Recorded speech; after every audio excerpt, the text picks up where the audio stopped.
Welcome to our channel. Hey guys, tonight we're off to a place where the streets were paved in gold just as long as you ignored the horse manure, the open sewers and the lingering smell of pickled herring. 1700s Amsterdam, the city where being filthy rich was as much about flexing your canal house as it was about making sure no one suspected you made your fortune smuggling tulip bulbs. This is the story of what it was actually like to be Amsterdam's version of a one-enter, back when the East India Company ruled the seas and work from home meant shouting at your servants from 3 floors up. So before you turn your bed into your own personal Dutch trading post, go ahead and like the video and subscribe, but only if you actually enjoy what I do here. Leave a comment telling me what country or time zone you're listening from. Now dim those lights, maybe put on a fan for that old-school canal breeze and sprawl out like a 1700 merchant on a stack of gold coins. Or, you know, a memory foam mattress. Get comfortable, let's pause for a second. Have you ever wondered what it really felt like to have so much money in 18th century Amsterdam that your house needed its own servant just to polish the doorknob? Did the rich have private canals? Or did everyone just park their boats wherever they wanted, like a medieval version of parallel parking, but with way more eels? How did you even show off your wealth when everyone in the city seemed to own a Rembrandt? Did rich people actually bathe, or was it all just perfume and good lighting? What did they eat? And was it really as glamorous as a plate of raw herring and stale bread? How did anyone get any sleep when the neighbors were throwing canal parties? And was there ever a quiet moment in a city powered entirely by gossip, tobacco smoke and questionable business ethics? And now, congratulations, you've just woken up at 1702. You're filthy rich. You live on Amsterdam's fanciest canal, your wig is taller than most small children and the neighbors are definitely watching good luck. Sunlight glints through stained glass windows somewhere far above your velvet draped four-poster bed. The day begins not with an alarm, but with the polite tap of your housemaid's knuckles, because being rich means someone else has to risk seeing your morning face. Before you've had coffee, you stretch, yawn and listen for the distant sound of someone else lighting your fire before you even contemplate opening your eyes. There's a faint shuffling as your maid tiptoes in trying not to trip over the edge of the handwoven Persian rug. The air is cool, but not unpleasantly so, because last night's embers have been coaxed back to life by someone who knows better than to let a merchant's toes get chilly. You sink further into feather mattresses imported from France, wrapped in blankets so soft that you briefly consider never leaving bed again. Sadly, being rich in 1700s Amsterdam doesn't come with unlimited sick days. Even the privileged have a social calendar that must be obeyed with great effort. You peel yourself from the luxurious cocoon. Your feet land on slippers that have never seen the inside of a laundry tub, because that's what servants are for. The floor cars, old canal mansions, have character, which is a polite way of saying every board has a unique symphony of groans that will someday be listed as charm in an estate agent's pamphlet. Somewhere in the next room, your valet is selecting your outfit for the day, something flamboyant enough to show your wealth, yet subtle enough to suggest you're far too busy making money to care about appearances. You care, you really care. The maid pours a jug of fresh water into a porcelain basin water. She hauled up 4 flights of stairs because indoor plumbing is still a fantasy and the only pipes in this house are the ones you smoke. You splash your face, taking care not to wet the lace cuffs of your night shirt. The water is brisk, jolting you into consciousness faster than even the strongest coffee, which, by the way, is being brewed at this very moment by the kitchen staff. You inhale deeply. If wealth had a smell, it would be a mix of wood smoke, soap and the faint, tangy whiff of last night's cheese. By now, a second servant appears with a tray coffee, hot chocolate, maybe a slice of spiced cake, if you've been particularly agreeable to your spouse lately. You sip the coffee, dark and potent, while staring out at the city. The view from your bedroom is a panorama of elegant gabled rooftops, chimneys, belching wood smoke and a canal sparkling below, lined with merchant ships, laundry flapping from Every window and at least one dog of indeterminate ownership barking at a duck. The first challenge of the day, dressing. The process is not a solo endeavor. Your valet enters with a selection of garments so elaborate that putting them on requires choreography, stamina, and at least 3 strategically placed pins. Starched linen shirt, silk stockings, breeches, waistcoat, coat, layers upon layers, each one screaming, "I have disposable income." The fiesta resistance, of course, is your wig, which is perched at top, a mannequin head, like a small furry tribute to architectural excess. It is powdered, fluffed and wrestled onto your scalp by professionals. Sometimes, as you glance at yourself in the mirror, you wonder if you're a person or just a very ornate hat rack with delusions of grandeur. While you're being outfitted like a particularly well-fed marionette, the city is already bustling. Outside, the sounds of Amsterdam, morning drift in clopping hooves on brick, the distant clang of ship bells, the muttered Dutch of canal workers arguing about eels and, somewhere, the high-pitched trill of someone already complaining about the price of pepper. You look forward to none of it and all of it. That's the paradox of 18th-century wealth. You're insulated from discomfort, but never from expectation.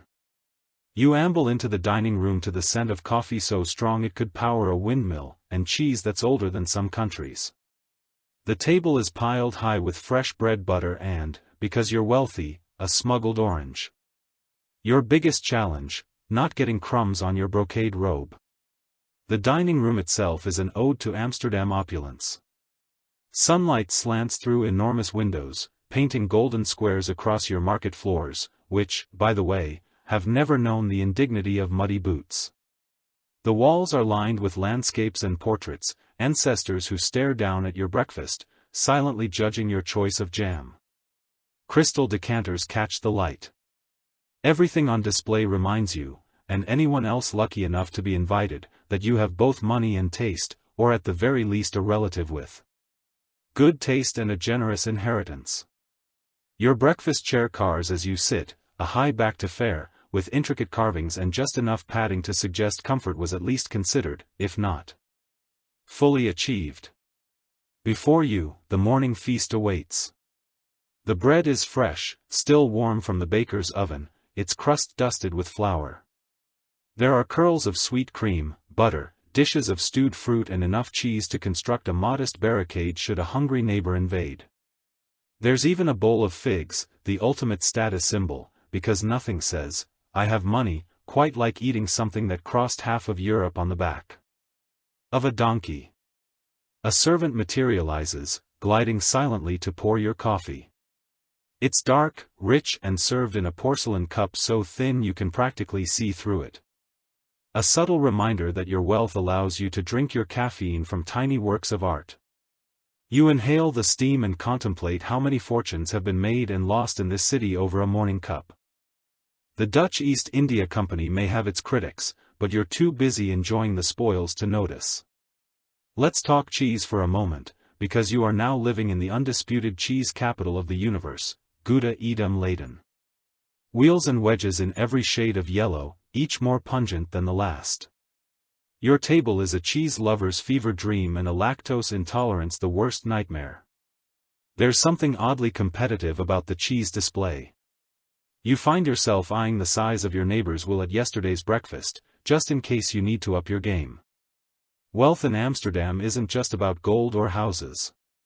It's about how many varieties of cheese you can identify before noon. And then there's the orange, exotic, juicy and staggeringly expensive.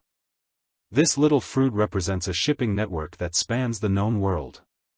It didn't arrive here by accident.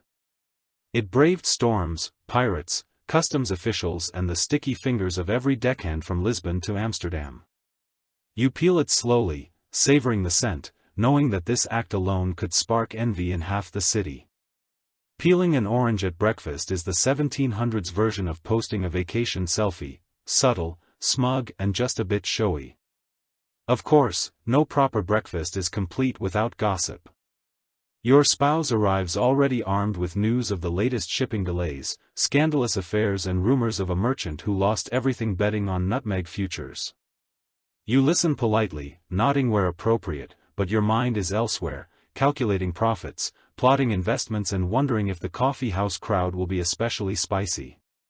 Today, your mansion is basically an ant farm, with uniforms from maids dusting Delftware to cooks arguing about eels. There's an entire cast of characters dedicated to making sure you never have to butter your own toast. It's Downton Abbey, but with more gin and legal weed. Every morning, while you're still nestled in feather beds and pondering whether it's worth getting up before the fire is truly roaring, your home has already transformed into a living breathing machine of human industry. Down in the kitchen, the cook is barking orders with the authority of an admiral, wrangling a team of scullery maids and footmen as they orchestrate breakfast like a military campaign, if military campaigns involved quite so many onions and an alarming amount of shouting about proper eel gutting technique. Above stairs, the housekeeper leads her own brigade. She's the true general of domestic order, armed with a ring of keys and an uncanny ability to spot dust from 20 paces. She inspects linen closets, checks for smudges on the leaded glass and holds the entire staff in a gentle but unbreakable grip of respect and well-founded terror. If you ever hear a shriek from the hallway, it's probably a junior maid who just tried to polish silver with vinegar instead of chalk. She'll learn. Everywhere you turn there's someone quietly making your life easier, parliamentary, smoothing wrinkles from velvet curtains, a butler who knows your breakfast routine better than you do, right down to the ratio of sugar in your coffee and the precise thickness of your toast. Valet and ladies' maids hover ready to fetch, carry and, if necessary, intervene in a household emergency, like when your wig powder explodes 5 minutes before a dinner party, leaving you looking like a ghost who overslept. In the background, a constant ballet unfolds. Buckets of water are carted up narrow staircases, fireplaces are coaxed to life and someone somewhere is always vigorously beating a rug, sending clouds of ancient dust billowing out over the canal. The windows are polished so often that even the ducks swimming by can admire their reflections. It's a miracle anything in the house stays still at all. But that's the paradox of wealth. Stillness is only possible because so many people are quietly moving around you. Not that the staff are always as silent and invisible as etiquette demands. You catch snatches of gossip as maids pass in the hallway, the gardener's tragic love life, speculation about which neighbor has been sneaking extra pastries, and heated debates about whether herring really counts as breakfast food or a cruel prank on newcomers. If you want to know what's really going on in Amsterdam politics, economics, scandal just eaves, drop near the kitchen door for 10 minutes. Your servants have a better intelligence network than the East India Company. The head cook, meanwhile, is an institution unto herself. She controls the kitchen with an iron fist and a wooden spoon, occasionally threatening exile to Rotterdam for anyone who burns the bread. She's the reason your table overflows with delicacies. Your cellars are stocked with salted fish and no one dares to serve undercooked eel. If you're lucky, she'll slip you an extra almond tart. If you're unlucky, she'll glare at you until you lose your appetite. Either way, you do not want to get on her bad side. Owning a canal house is the 18th century equivalent of parking a Lamborghini in your living room. Your address alone screams, I have more money than taste, but inside it's all about peacock feather, wallpaper, gold leaf everything and a chandelier that could concuss a horse if it fell. Walking up to your grand front door, you can't help but notice the ever-watchful eyes of the neighborhood. In Amsterdam, your canal house isn't just a place to sleep. It's a stage. Every brick, every window, every aggressively symmetrical gable is designed for maximum look-at-me effect. The door itself is painted a shade of green so expensive the pigment probably required a small colonial war to acquire. And don't even get started on the doorknob, polished daily by your unfortunate footman. It's the size of a toddler's head and as shiny as a banker's conscience. Step inside and your senses are immediately assaulted by a symphony of rich bars decor. The entryway is flawed in marble. You absolutely do not want to walk on with wet shoes flanked by two life-sized busts of ancestors who, if you're honest, probably just owned a successful pickle. Business. The air smells faintly of beeswax, polished tulips, and ambition. To your left, the reception room designed exclusively for showing off to other rich people. The walls are clad in rare woods imported at great expense from somewhere only vaguely known to the Dutch East India Company. Overhead, the chandelier glitters menacingly, daring anyone to sneeze or stand up too quickly. The rug beneath your feet, hand-knotted naturally, and worth more than most entire city blocks. Guests are expected to compliment it, and if they don't, you might have them seated closer to the draft. The living spaces are a fevered dream of peacock feathers, Chinese porcelain, deleted ware and whatever the latest cargo ship unloaded. There's always a fine balance between sophisticated world traveler and magpie with a large credit line. You have more vases than flowers, more paintings than wall space, and at least 3 clocks that never tell the right time but do serve as excellent conversation. Starters. The staircases are narrow because Amsterdam houses were taxed on their width, not their depth, so guests must choose between clinging to the railings or risking death by fashion as they maneuver around your collection of awkwardly placed marble urns. The parlor, your pride and joy, is awash with gold leaf and elaborate tapestries. Here you receive visitors and subtly remind them how many Rembrandts you've acquired this season. You strategically position your least favorite chair under the leaky section of ceiling in case rivals drop by. Each painting, every porcelain figurine is a not-so-humble brag about your worldliness, connections, and ability to buy things your neighbors can only dream of stealing. But the real flex is the view. Your canal-facing windows are kept spotlessly clean, the curtains always drawn just so. This isn't just to let in the light, it's to make sure passers-by get a clear look at your priceless collection of blue and white ceramics. And that hand-carved Italian harpsichord, you've never actually played. On summer days, you lounge by the window with a book you have no intention of reading, hoping to be spotted by anyone important floating past in their barge.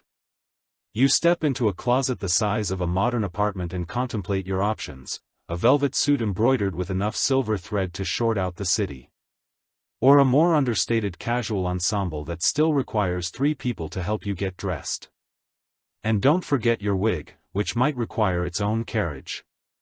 This is Amsterdam in the early 1700s, where dressing yourself is not a task but a multi-act performance, one that starts the moment your valet sweeps open your wardrobe and ends, possibly, with an intervention from the local tour. If you get too creative with color combinations, you might think the point of fashion is comfort or utility, but you'd be wrong. The point of fashion here is to remind everyone everywhere that you are absolutely indisputably loaded. Let's start with the basics: shirts of fine linen, whiter than your sense of moral ambiguity, starched to a point that could leave a mark if you nod too quickly. Stockings pulled so tight your calves could pass for imported porcelain. Then breeches, tailored, of course, in colors that make sure no one mistakes you for anything less than a titan of trade. A waistcoat, brocaded and embroidered with enough real silver thread to pay for a small country's national debt, is the next layer. There's no such thing as overdressed, only underfunded. As you slip into your jacket, you wonder if this much fabric is strictly necessary. It isn't, but fashion in the 1700s Amsterdam is less about personal preference and more about public spectacle. The richer you are, the more visible your discomfort should be. Anyone can be comfortable. It takes real money to be this itchy in this much silk. The fiesta resistance, of course, is the wig. You don't simply put on a wig, you become the wig. This one towers above your natural hairline, powdered to the consistency of freshly fallen snow, scented with lavender and woven with enough horsehair to start a modest cavalry. It takes the combined effort of your valet and 2 assistants just to settle it on your head without sending your posture into early retirement. If your wig doesn't graze the ceiling at least once a week, you're not aiming high enough. Bonus points if it attracts curious birds during garden parties.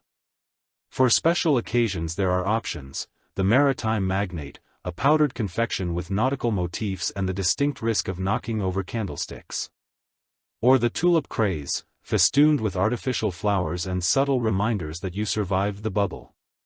Each wig is not just an accessory but a personal billboard for your wealth and willingness to ignore the limitations of basic neck strength.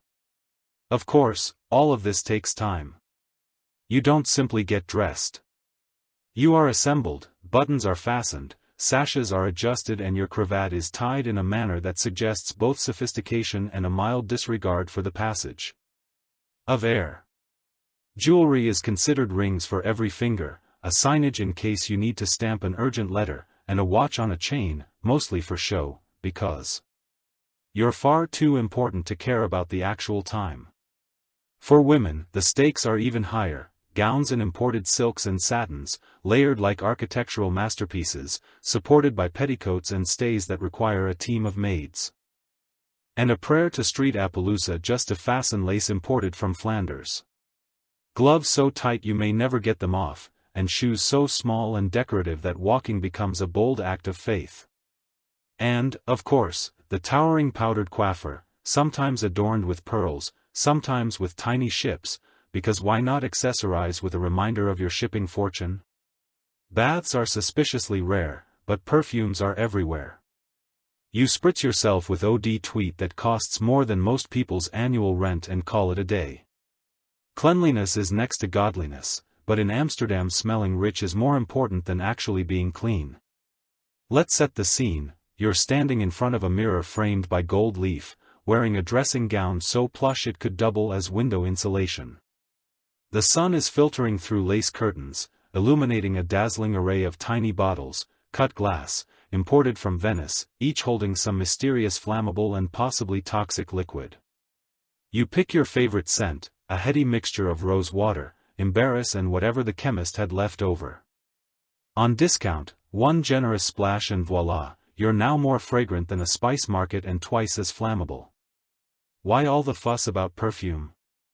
Because water, in 1700s Amsterdam, is the enemy. The canals, while picturesque, are essentially glorified open sewers.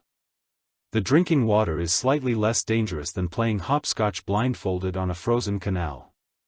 Bathing, especially in winter, requires hauling bucket after bucket of dubious water upstairs, heating it over a smoky fire and filling a copper tub. You'll regret sitting at the moment. You remember who bathed last. By the time you finish the whole production, you're cold, tired and only marginally cleaner than when you started.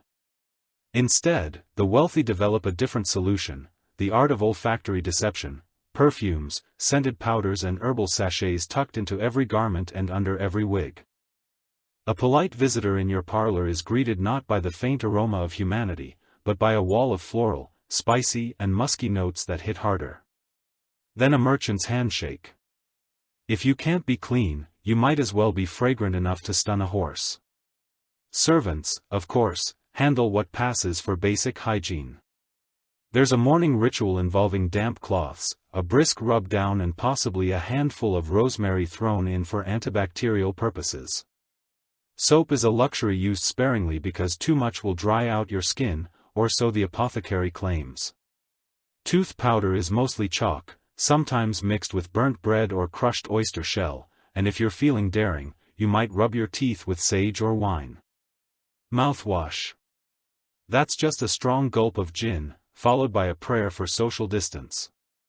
You change your linen undergo obsessively, since the theory goes that clean linen will somehow draw out the filth from your skin. There's a constant, invisible battle being waged against lice, fleas, and mysterious rashes that appear every spring like unwelcome party guests. Hair is another matter entirely. Wigs hide a multitude of sins underneath. It's best not to ask. Occasionally, a servant might attack your scalp with a finety comb and a bottle of vinegar while you stare at the ceiling and pretend you're reviewing the shipping manifest for next week's spices. For women, the hygiene game is a test of endurance. Layers of stays, petticoats and silk gowns mean sweat has nowhere to go, but sideways. Scented handkerchiefs are a must, dabbed delicately under the nose at the first whiff of city air.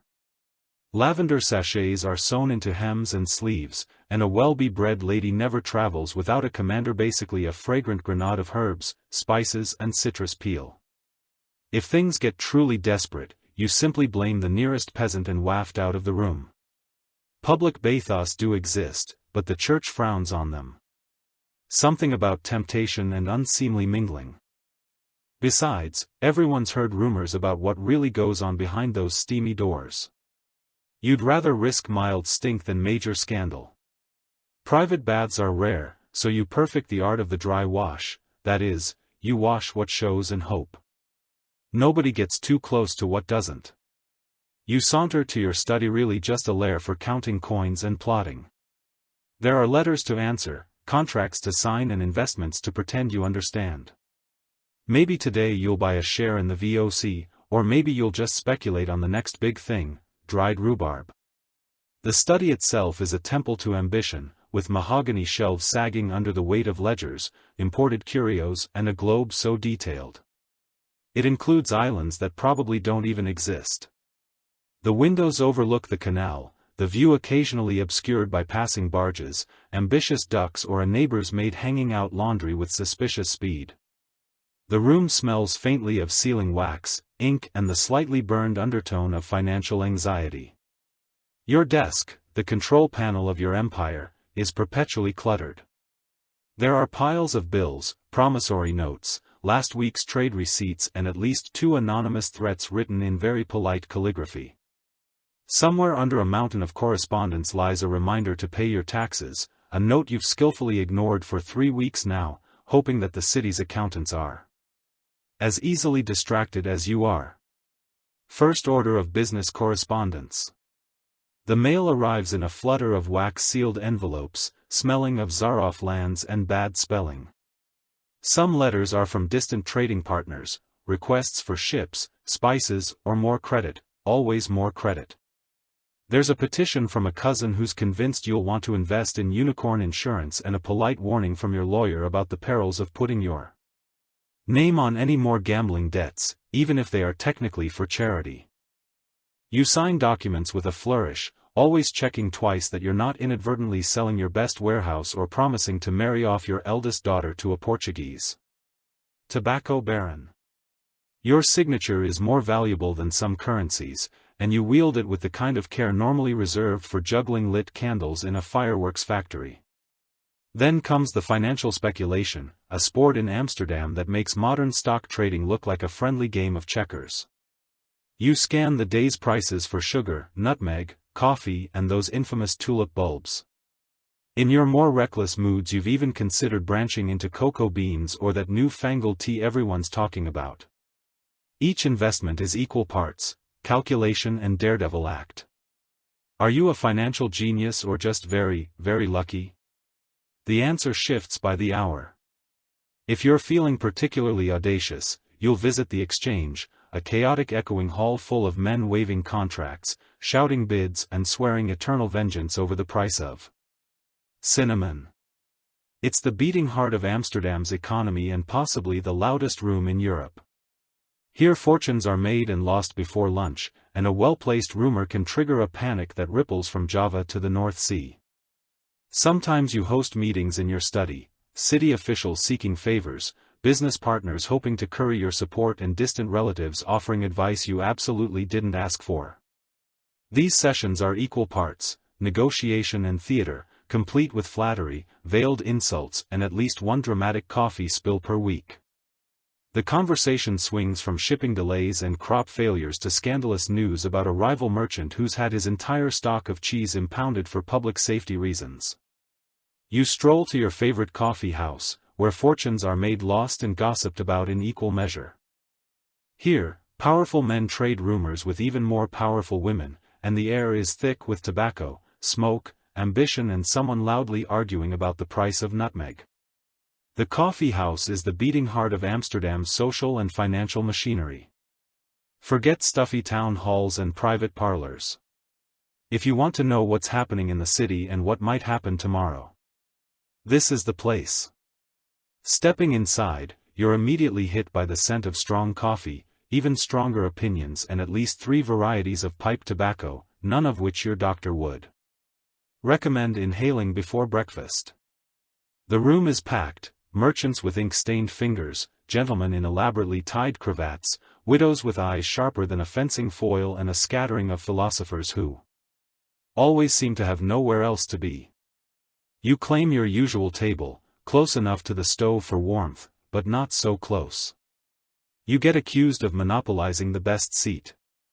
A servant brings you a porcelain cup and a pot of Amsterdam's famous black brew. You sip, burning your tongue, but you don't complain. Complaining is reserved for people who can't afford sugar. The buzz of conversation rises and falls around you, punctuated by the clink of coins and the occasional outburst, as someone's bet on pepper futures turns suddenly tragic. Here, social status isn't determined just by wealth, but by who you know and what you know, preferably before anyone else. Information is the city's unofficial currency. Did the East India Company lose a ship off the coast of Ceylon? Is a certain alderman rumored to have invested in a wildly speculative cocoa scheme? Is someone's second cousin twice removed planning to elope with a bookbinder's apprentice? If you want the inside scoop, this is where you fish for it, usually by pretending not to listen while secretly listening harder than a professional eavesdropper. Politics and business blend seamlessly with scandal and theater. You overhear whispered arguments about city taxes, theatrical debates about the mayor's wig, and grandstanding monologues about trade policy. That would make Cicero roll his eyes. Across the room, someone is loudly recounting last night's dinner party. Who sat next to whom? Who got drunk on spiced wine and who left with their dignity only slightly dented? It's a world where reputations are built, destroyed, and rebuilt again, all before the morning pastries run out. Every conversation comes with a side of negotiation. If you want to arrange a marriage, buy a warehouse, or sneak your way onto the guest list for the governor's next ball, the coffee house is your best bet. Deals are struck over steamy mugs, investments proposed and rejected, and partnerships sealed with nothing more than a handshake and a shared plate of candied ginger. If you're lucky, you leave with a promising new business partner. If you're unlucky, you leave with a new enemy. Who's better at chess and worse at forgiveness than you? You listen politely while an uncle laments about the time I lost the family fortune on a single bulb. Tulip mania may be over, but the trauma is generational. No one trusts a gardener, and every dinner party ends with a debate about whether tulips are a flower or a financial crime. You listen politely while an uncle laments about the time I lost the family fortune on a single bulb. Tulip mania may be over, but the trauma is generational. No one trusts a gardener, and every dinner party ends with a debate about whether tulips are a flower or a financial crime. It's been decades since the bubble burst, but in Amsterdam the scars still run deep. If you've never watched grown men debate the moral value of a flower, just attend a well-lubricated gathering on the Her. The subject always arrives after dessert. Someone mentions the word investment and suddenly every eye narrows, every fork slows, and every aging merchant has a tulip story that doubles as a cautionary tale. Your own family is not immune. Your great-aunt still refuses to plant anything with petals. The family dog is named Ruin. At holidays, someone inevitably brings up the Van Humans, who were once so wealthy they paid a painter just to capture the essence of their prized tulip. Now, rumor has it, they rent out their canal house to a cheesemonger and spend their evenings explaining the difference between speculation and poor life choices. The origin story is always the same. It started with a simple, beautiful flower, something new, rare and exotic. Tulips arrived in Amsterdam from the Ottoman Empire, and for a while only the richest collectors had them. Soon, owning a tulip wasn't just a hobby. It was a badge of honor, a declaration that you were cultured, connected and maybe just a little bit unhinged. Rare bulbs fetched higher prices than city houses. Poets swooned, artists painted. Merchants mortgaged. Rationality went on vacation.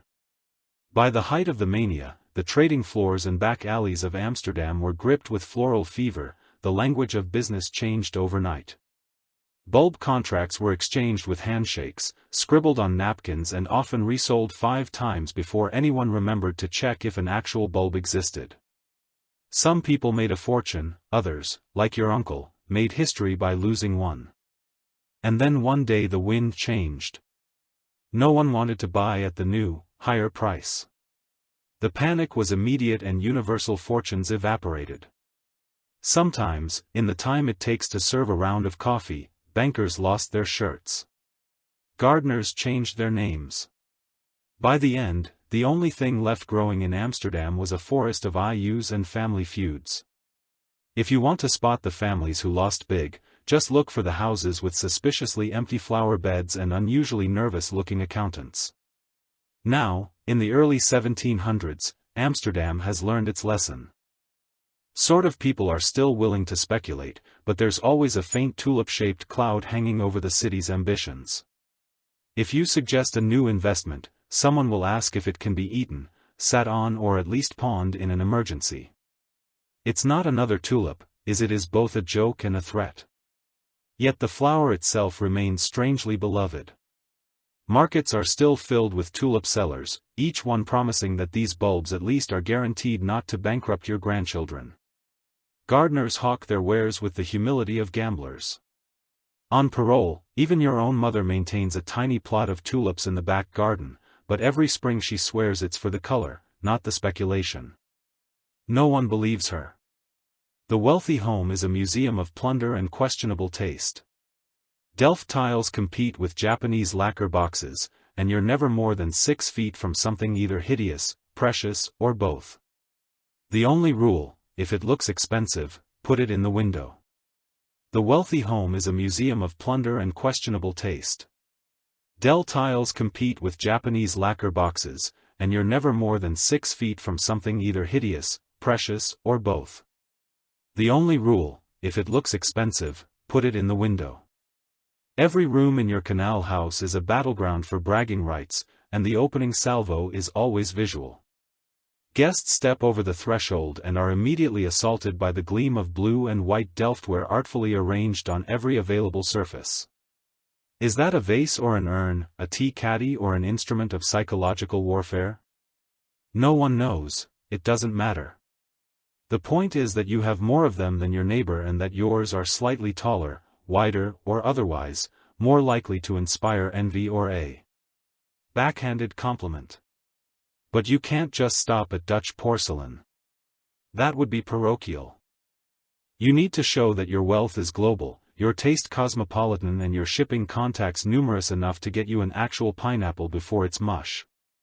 Enter the parade of loot: Japanese lacquer boxes, Chinese silks, Persian carpets, Indonesian spices and whatever the latest returning ship managed not to drop into the sea. Each item gets pride of place, even if it clashes violently with the wallpaper or the family's collective sense of decency. Your mantelpiece becomes a diplomatic summit, deleted, flanked by Ming. The coffee table groans under the weight of mother-of-pearl snuff boxes and a Nautilus shell cup that you're pretty sure is supposed to be ornamental but once held. Punch at a disastrous dinner party. Cabinets bulge with silver filigree from Goa, while Turkish lamps glow quietly, daring the fire brigade to pay a visit. There's a tapestry on the wall depicting either a biblical scene or possibly a riot in the cheese market. Interpretation depends on the guests, level of education and the hour of the night. This home decor arms race is only partially about aesthetics. Mostly it's about sending a message to anyone lucky enough to be invited over for gin and gossip.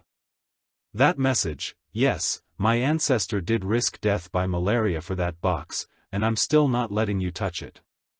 If you really want to impress, you hang a Dutch painting over every available fireplace, preferably something that looks somber, expensive and morally improving, but not too many. Landscapes. You don't want guests to think you're sentimental about mud. Of course, all of this stuff requires constant care, which means a small army of dusting, polishing and muttering servants. There are whispered rumors that the best homes employ a deleted whisperer, an elderly maid who knows how to dust porcelain so delicately. It counts as art restoration. You wouldn't dare trust just anyone with the Japanese lacquer, not after what happened to the neighbor's tragic plate incident of '94. Arguments erupt not just about what goes where, but about the deeper meaning behind each piece.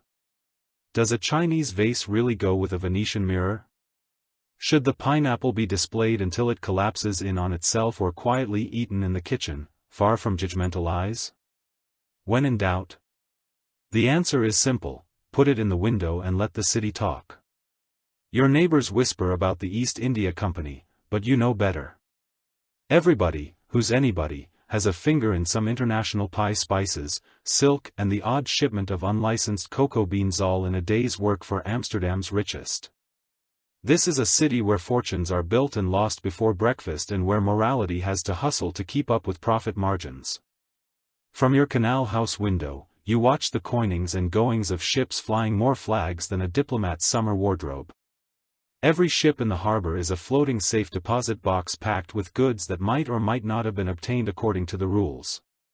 In Amsterdam, the real rule is simple: if it fits in a crate, it can be sold. If it can be sold, it can be taxed, gossiped about, or quietly lost on the docks and show up in your cousin's kitchen by nightfall. The VOC, the Dutch East India Company, is both legend and cautionary tale. Officially, they're the pride of the Republic, making even the most modest merchant feel like a participant in global destiny. Unofficially, everyone knows someone who's gotten fabulously wealthy, moving a shipment or two that never appeared in the log books. You attend shareholder meetings not because you care about quarterly returns, but because that's where the real business happens: quiet backroom deals, coded handshakes, and the occasional gift of an anonymous chest of nutmeg that just needs a home. The company itself is a marvel of bureaucracy, ambition, and casual villain. Its reach extends from the Indonesian archipelago to the sugar islands of the Caribbean. And if there's a profit to be made, the VOC is already there, sometimes ahead of the law, often ahead of their own paperwork. You know several neighbors who owe their entire lifestyle to a lucky investment in cinnamon or a well-timed tip about a shipment of surplus tea. Even the city's most pious churchgoers look the other way when the profits roll in. After all, who could resist a good spice market, especially if it means their pew cushion is a bit softer on Sunday? If you have a conscience, it's best to keep it in your other jacket. The stories are everywhere: fortunes made overnight, rival families ruined by one bad monsoon, and rumors of planters and traders vanishing in distant ports under unclear circumstances.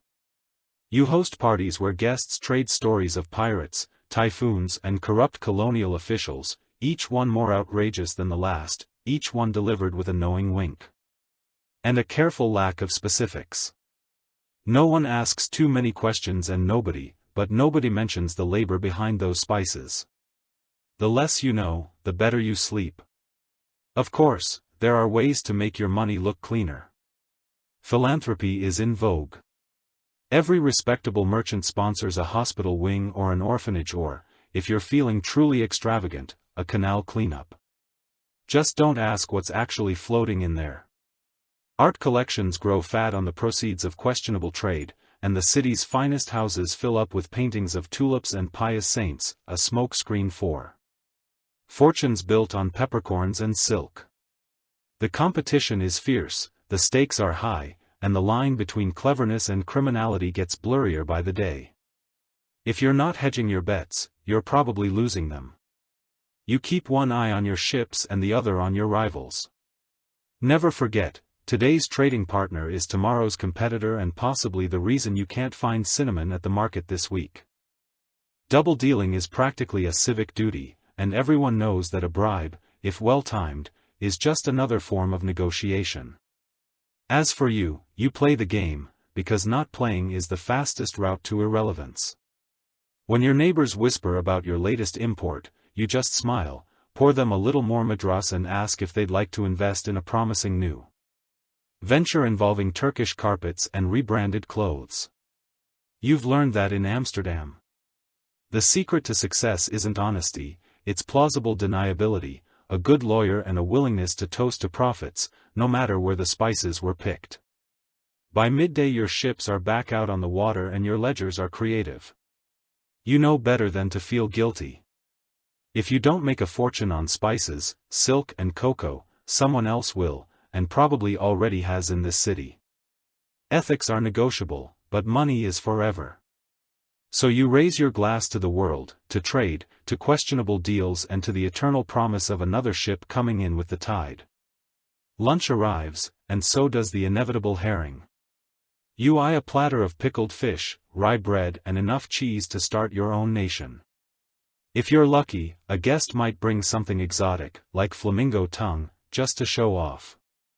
This is no casual midday meal. In 1700s Amsterdam, lunch is both a performance and a battlefield.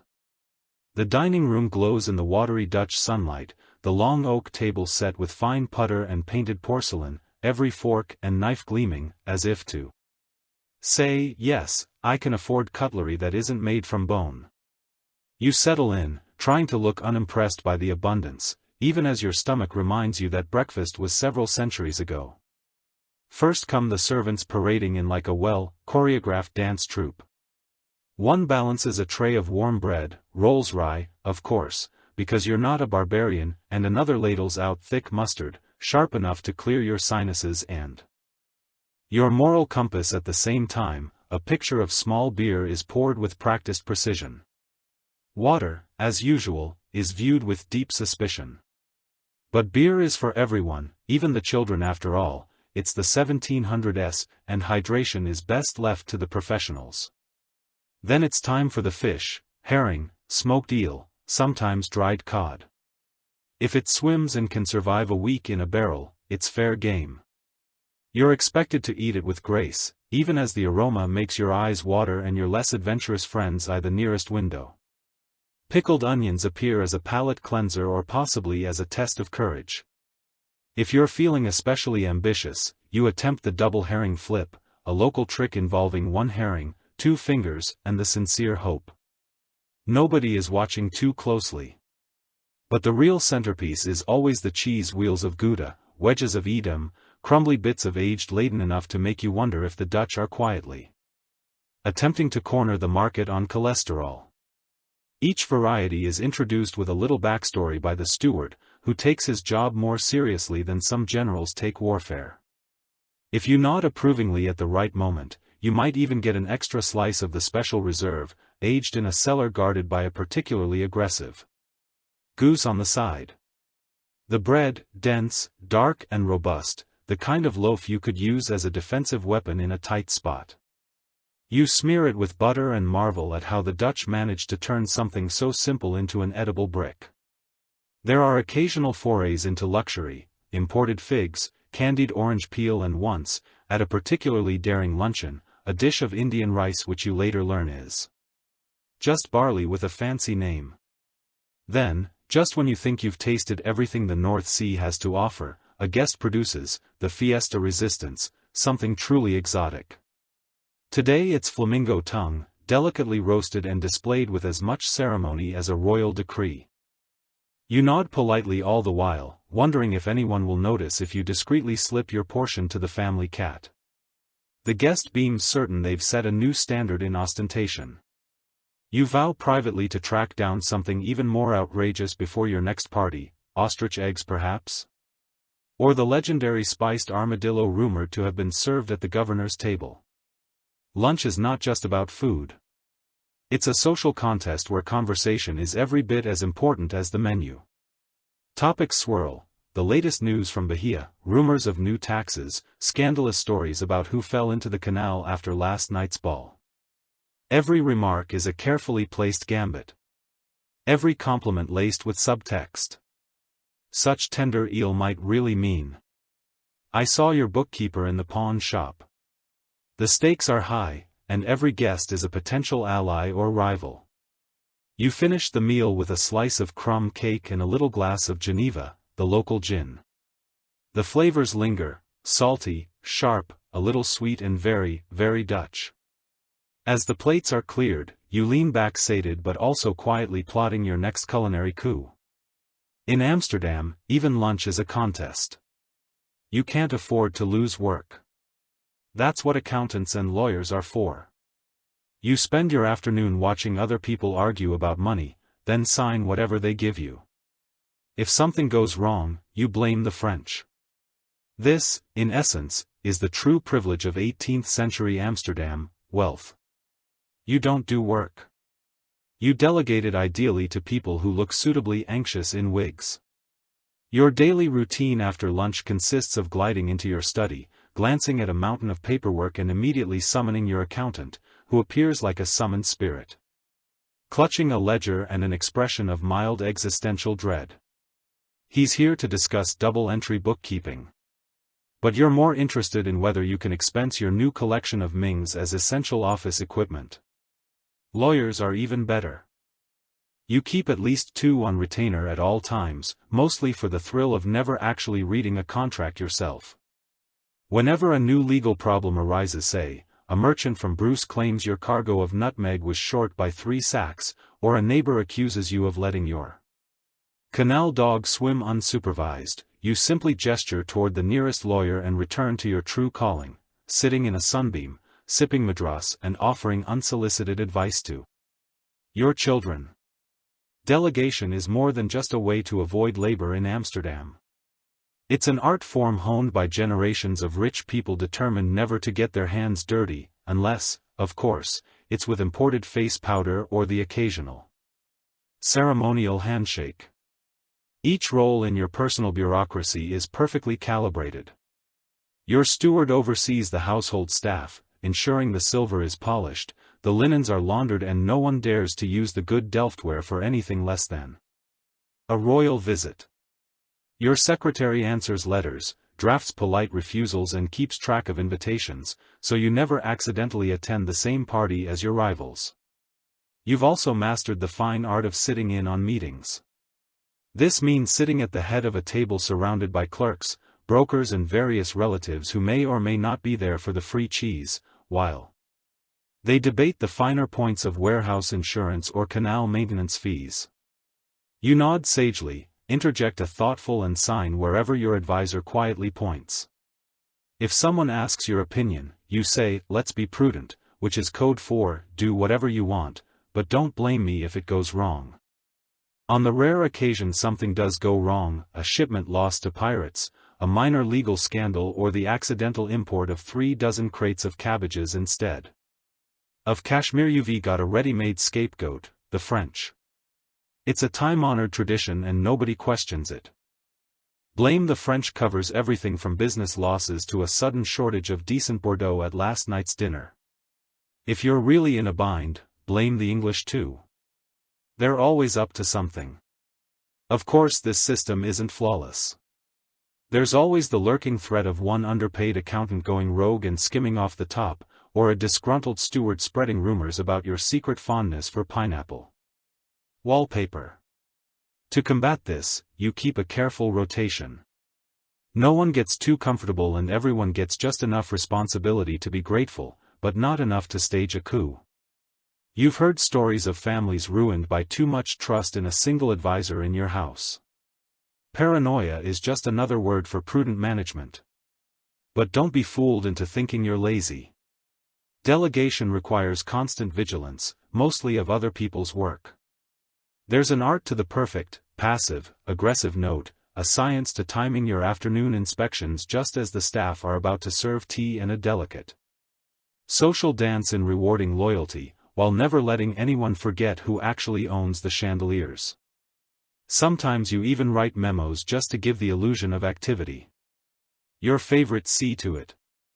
In the end, your greatest achievement is the seamless illusion of effort. From the outside, it looks like you're running an empire. From the inside, you're running a very successful game of hot potato, with responsibility as the potato and plausible deniability as your winning hand. You retire to your library at dusk, content in the knowledge that, while everyone else is busy working, you've perfected the highest calling of the Dutch elite, never doing anything yourself, unless it involves cheese gene or an elaborate signature on a piece of paper you didn't write. Traveling anywhere means navigating a sea of boats, horses, and people who clearly have no concept of right-of-way. You arrive fashionably late to everything because you spent 20 minutes trapped behind a barge full of turnips. Welcome to the daily reality of 1700s Amsterdam, a city where half the streets are water and the other half are so narrow you could shake hands with your neighbor through your front window. As one of the city's well-heeled elite, you have options. You could call for your personal carriage, slide into a gondola-like sloop or, on a particularly daring day, actually walk somewhere, a move so shocking it could spark 3 new rumors and a minor scandal before lunch. But let's be honest, walking is for servants and philosophers. You prefer to glide along the canals ensconced in a polished wooden boat, complete with plush velvet cushions, a liveried Osman and a faint, lingering hope that nobody will spot you struggling to disembark. Boating around town is both a status symbol and a tactical maneuver. The wider the boat, the more money you're showing off. The more ornate the paintwork and the shinier the brass fittings, the higher the likelihood that someone at the coffee house will compliment your taste or, more likely, quietly note that you've overcompensated for your disappointing cheese board at last month's dinner party, of course, with every merchant, matron and mid-level aristocrat wanting to make their presence known. The canals are, frankly, chaos.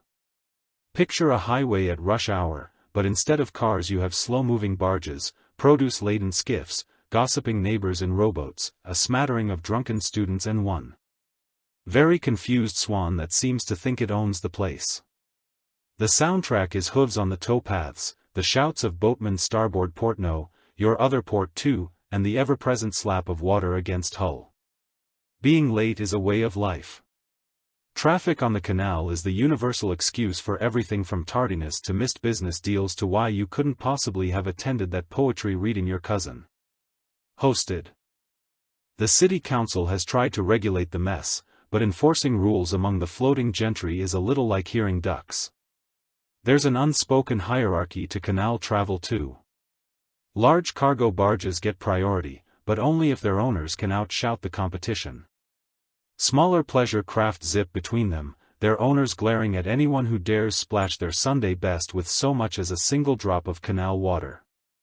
Occasionally, your journey takes you over one of the city's famous humpbacked bridges.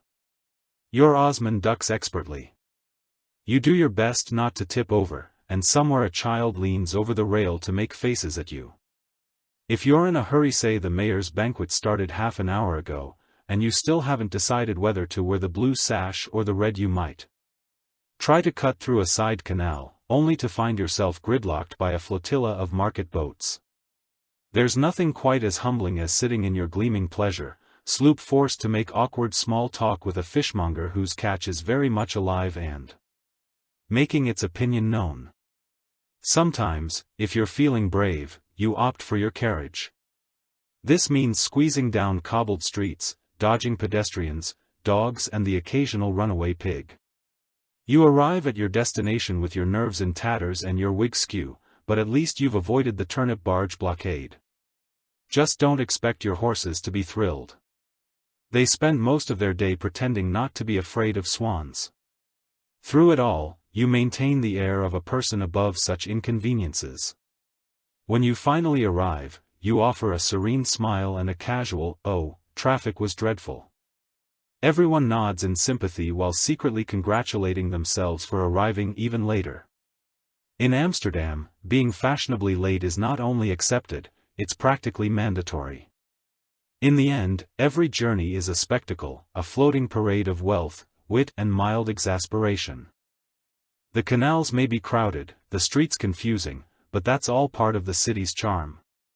After all, what's the point of being rich in Amsterdam if you can't make an entrance, preferably just as dessert is being served? So you can blame the turnips one last time. You spend your evenings hopping from candle-lit balls to endless dinners, each one an elaborate audition for more power, influence, or at least a better marriage for your least favorite child. In 1700s Amsterdam, the social calendar is a relentless beast. Your day may begin in silk pajamas, but it always ends in formal wear, weighed down by jewels, expectation and enough perfume to be considered a minor fire hazard. There's no such thing as a quiet night at home for the wealthy. Invitations pile up like overdue bills, each one promising intimate conversation and modest entertainment, which in practice means 3 orchestras, 2 courses of wild game and the very real risk of waltzing straight into your most bitter rival. You prepare for the evening with military precision. Your valet and maid fuss with your appearance, smoothing wrinkles and artfully disguising any hint of fatigue or boredom. Your spouse checks the seating charts, making sure you're never stuck between a notorious bore and that one uncle who brings up tulip mania after his 3rd glass of Geneva. Before you leave, you brace yourself with a fortifying cup of chocolate or a little glass of cherry, whichever is closer at hand. The first stop might be a neighbor's dinner party, where you're ushered into a dining room glittering with polished silver, roaring with laughter and quietly simmering with ambition. You're expected to arrive fashionably late, sweep in with just the right amount of confidence and look ever so slightly unimpressed by the host's centerpiece, an elaborate arrangement of imported fruits and flowers. While servants top up your wine, you navigate a conversation minefield. Polite small talk with the mayor's wife, whispered gossip with a business rival and the occasional philosophical debate with someone's very earnest cousin who read half a book once. By the 2nd course, the real games begin. You gently probe for news of impending marriages, business ventures or legal disputes, all while maintaining an expression of bland interest. Every toast is an opportunity to raise your status. Every compliment is a veiled challenge. Your herring is delightful might really mean, I see you finally hired a proper chef. The most seasoned social climbers can deliver a cutting remark with the sweetness of a compliment and leave their opponent reeling. After dinner, the party migrates to the ballroom. Here, amid flickering candles and the music of a slightly off-key quartet, the scheming ramps up, daughters and sons are paraded about, each one groomed to catch a titled spouse or a wealthy merchant. Mothers plot, fathers negotiate, and the young try to look agreeable enough to marry, but not so desperate that they end up shipped off to Bahia. If you're fortunate, you'll dance with someone important. Exchange a few words that could lead to a profitable partnership, and avoid stepping on anyone's shoes, especially the mayor's, who never forgets a slight. The pressure is relentless.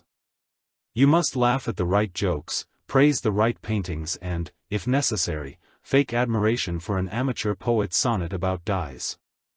Any sign of weakness, an outdated dress, a limp handshake or a rumor about your last stock market disaster could demote you from inner circle to social Siberia.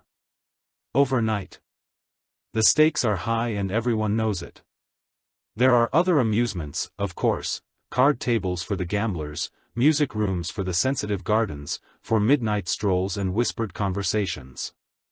You might find yourself plotting a business venture in a corner, arranging a discreet loan or negotiating the finer points of a marriage contract with someone who always seems to know a little too much about your finances. As the night draws on, you watch alliances form and dissolve in real time. One moment you're best friends with a shipping magnate, the next you're arch enemies, after a heated argument about who sat too close to the Go master. By the time the last guest has left, and the carriages are summoned, you're exhausted but exhilarated, your head spinning with the evening's victories, defeats and scandalous tidbits. Finally, you collapse into bed already planning tomorrow's charm offensive in Amsterdam. The ball never truly ends. Social climbing is an Olympic sport with no finish line, and every dinner party is another step up sideways or, if you're not careful, straight into the canal. Forget guilders. Information is what really moves Amsterdam. News spreads faster than the plague and nothing ruins a reputation faster than a rumor started by your own mother-in-law. In a city powered by trade, it's easy to think money is everything, but among the canal houses and coffee shops the real fortunes rise and fall on whispers. You can almost feel the flow of gossip bubbling through dinner parties, swirling around the church steps, drifting along the canal. With the morning mist, a scandal about someone's trading losses might be on the lips of every fisher by noon. By evening it's grown arms, legs and at least one secret love child.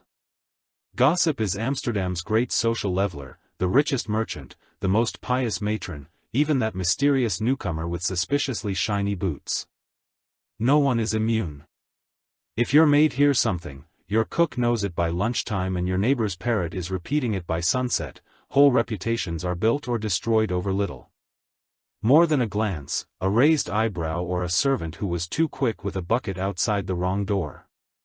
What's astonishing is the speed. No sooner has someone tripped over a loose cobblestone or left a party a shade too early. Then theories multiply. Did you hear the values were snubbed at last week's ball? Tragic that the mayor's nephew lost a fortune in pepper futures. Predictable. That the new art dealer is secretly Polish royalty. Doubtful, but why not? Every scrap of news is dissected, exaggerated, and often repurposed to suit the teller's needs.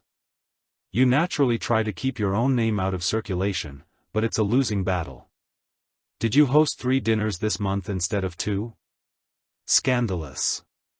Did your youngest child forget their Latin at breakfast? A sure sign your family is slipping. Did your wife's cousin's hairdresser get a breakfast new dress? Clearly she's been paid in stolen diamonds. There's no detail too small to escape scrutiny. Even your cheese purchases are subject to speculation. Only 2 wheels. This week is times that hard gossip isn't all cruelty and charmin. It's also a social glue. It gives people something to talk about. That isn't the weather or the price of firewood. It smooths awkward conversations, offers opportunities for subtle boasts, and allows old friends to bond over mutual disdain for a third party's wallpaper. In fact, some of the city's closest friendships are forged in the crucible of shared secrets and Snyder sides. Still, there are rules. You can spread a rumor but never admit to starting it. You can laugh at a scandal as long as you look shocked first. And above all, you must never, ever let on how much you enjoy it when your rivals are caught in the latest web of intrigue, because tomorrow it could be you. All it takes is a misplaced letter, a badly timed yawn at church, or a neighbor with a grudge and a loud voice at the market. In this world, controlling gossip is an art form. You seed a little good news here, a tiny scandal there. If you're clever, you can use it to distract from your own shortcomings. Did you hear about the merchant's son who dyed his wig? Green is a handy way to redirect attention when your own accounts are looking a bit thin. As night falls, and you extinguish the candles, you know the city's grapevine never sleeps. Tomorrow there'll be something new to whisper about. So you tuck yourself in, pray your secrets are safe for another day, and promise yourself that if you hear anything especially delicious at breakfast, you'll only tell your very best friend, or maybe just one neighbor, or, let's be honest, whoever will listen. While you plot your next big investment, your spouse manages the household, outmaneuvers rivals, and possibly dabbles in secret trading on the side. She's a social network in pearls and stays in the bustling world of 1700s Amsterdam. Your wife is the engine that keeps your canal mansion from collapsing into a pile of unpaid bills, rumpled linens, and domestic chaos. Forget the tired cliché of the idle lady embroidering by the window. The merchant's wife is a multitasking marvel, running the show with a smile that's equal parts charm and cunning. As you negotiate the price of pepper in the coffee house, she's negotiating everything else: supplies, servants, marriages, and, most critically, reputations. The day starts before yours as she oversees the kitchen staff, ensures the bread is properly baked, not too dark, not too pale, and dispatches the scullery maids. Like a general deploying troops. She keeps meticulous household accounts, knowing to the guilder how much cheese was consumed last week and which footman is suspiciously careless with the Delftware. In a city obsessed with both appearances and thrift, her budget is both sword and shield. Managing the household is only part of her empire.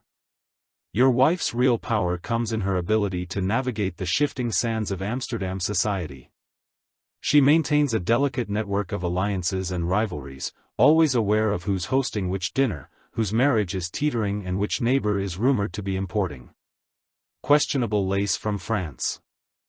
Her letters are a study in diplomatic subtlety, packed with carefully chosen words and an arsenal of veiled suggestions.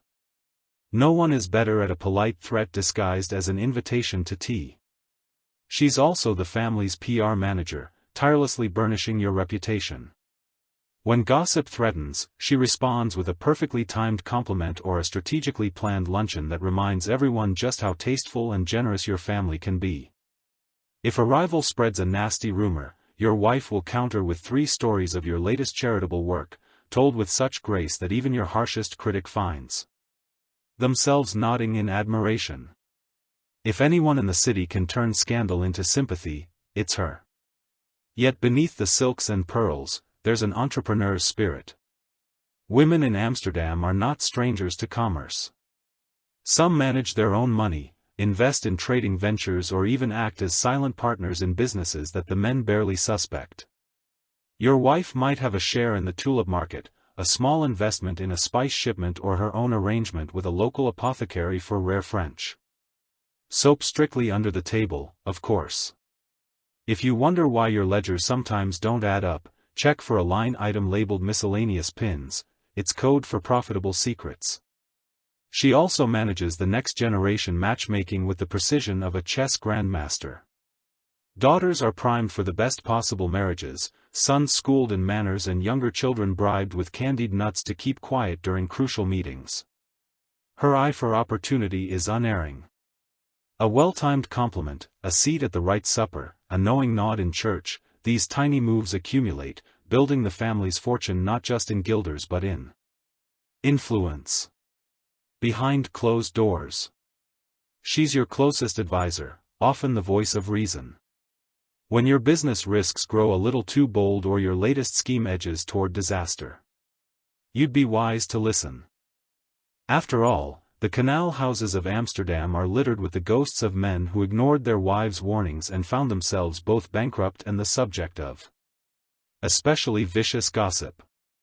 So while you may sign the contracts and collect the credit, remember, without the merchant's wife, her spreadsheets, her social radar, her small army of loyal servants, and her secret stash of trading receipts, you're just another overconfident merchant floating down the canal. She's the real power in the house and she knows it. Your children are tutored in French fencing and the fine art of not spilling gravy on silk. Their main hobbies, practicing signature flourishes and being disappointed in your parenting. In the Grand Canal houses of Amsterdam, childhood is a full-time job, especially when you're rich. The mornings begin with the distant sound of tutors arguing in multiple languages. Is it Tuesday?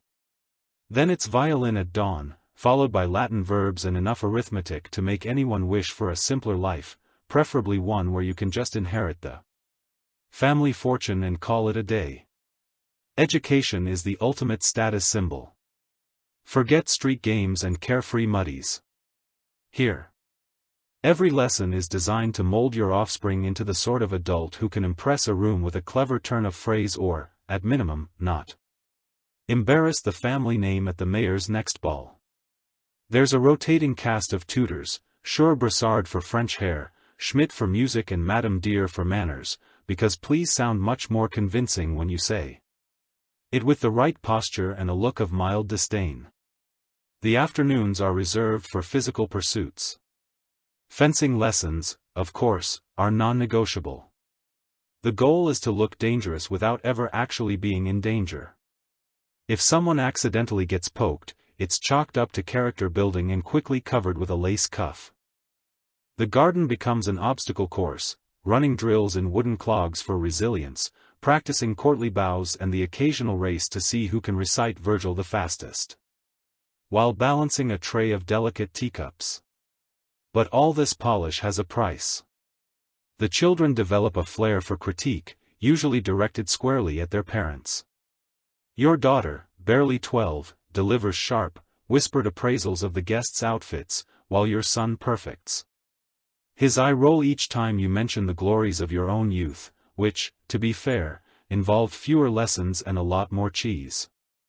There's always one who insists they were born for greater things, by which they mean not having to practice the harpsichord. Every morning, socializing is an Olympic event.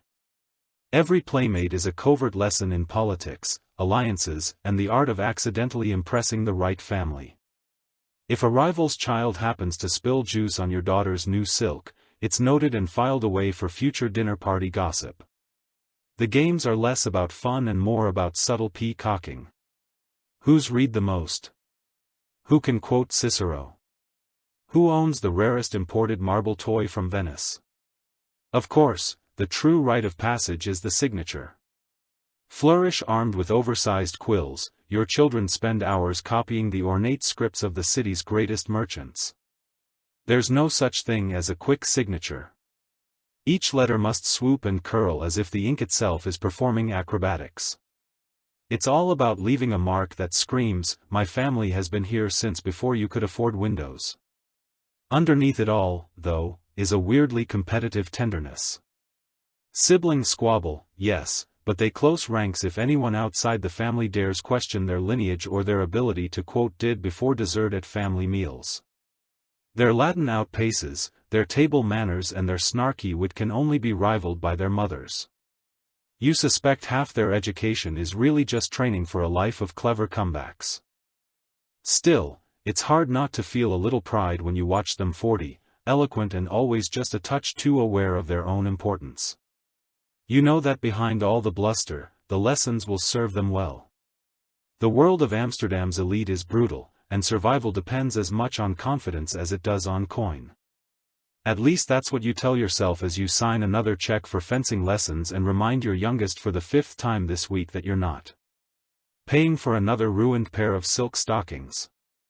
In the end, raising rich kids in Amsterdam is a blend of ambition, anxiety and the faint hope they'll thank you someday, preferably in flawless French. Until then, you settle for eye rolls and perfect penmanship and pray no one spills gravy at the governor's table. Your biggest fear that your neighbor's house is one window taller than yours. Every day is a battle of renovations, garden parties and decorative gables. This is Amsterdam in the Golden Age, and conspicuous consumption is less a vice and more a civic duty. The city's canals may be calm, but just behind those lace-curtained windows, an arms race of status is underway, one where the ammunition is bricks, tulips and the occasional marble statue, shipped all the way from Italy just to prove a point.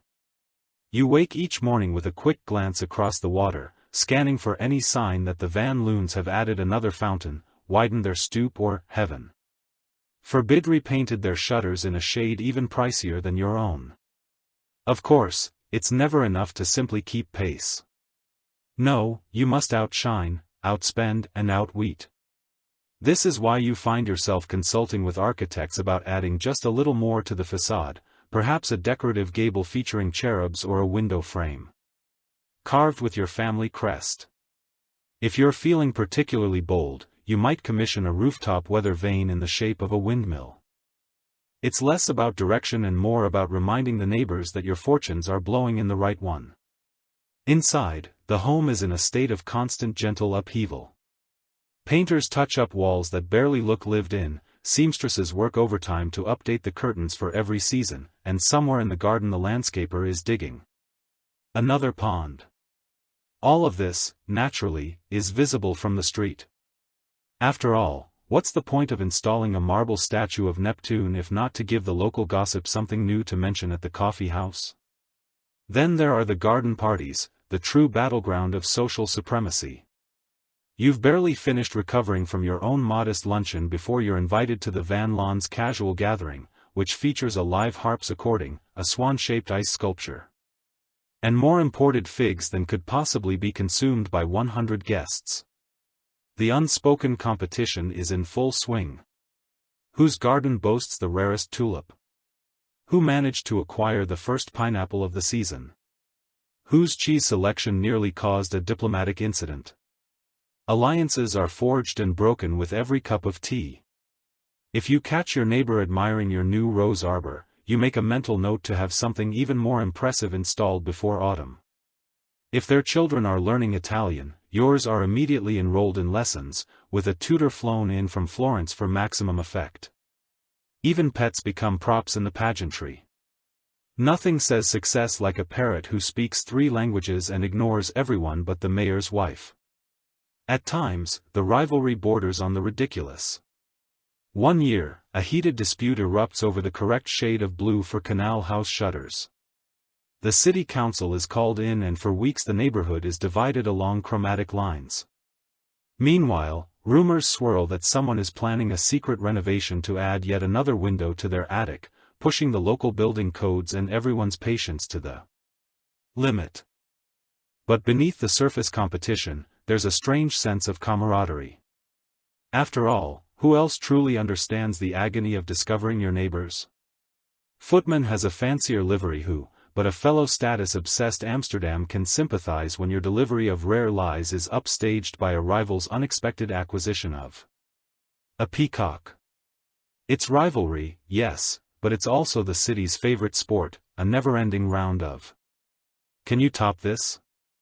At the end of the day, you stare at your house from across the canal, weighing every window, every statue, every carefully trimmed hedge. Are you winning? Hard to say. The Cannons are rumored to be planning something big for next spring, but for now you take comfort in your marble gable, your thriving roses and your certainty that, at least for today, the Joneses are definitely keeping up with you. Theft is a concern even for the rich. Enter the canal dog, part guard, part alarm system, and entirely unbothered by the finer points of personal property. Amsterdam in the 1700s is a city that thrives on trade, but where there's trade, there's temptation. As long as fortunes are stacked high in canal houses and expensive imports come floating in by barge, someone will try their luck. At a five-finger discount.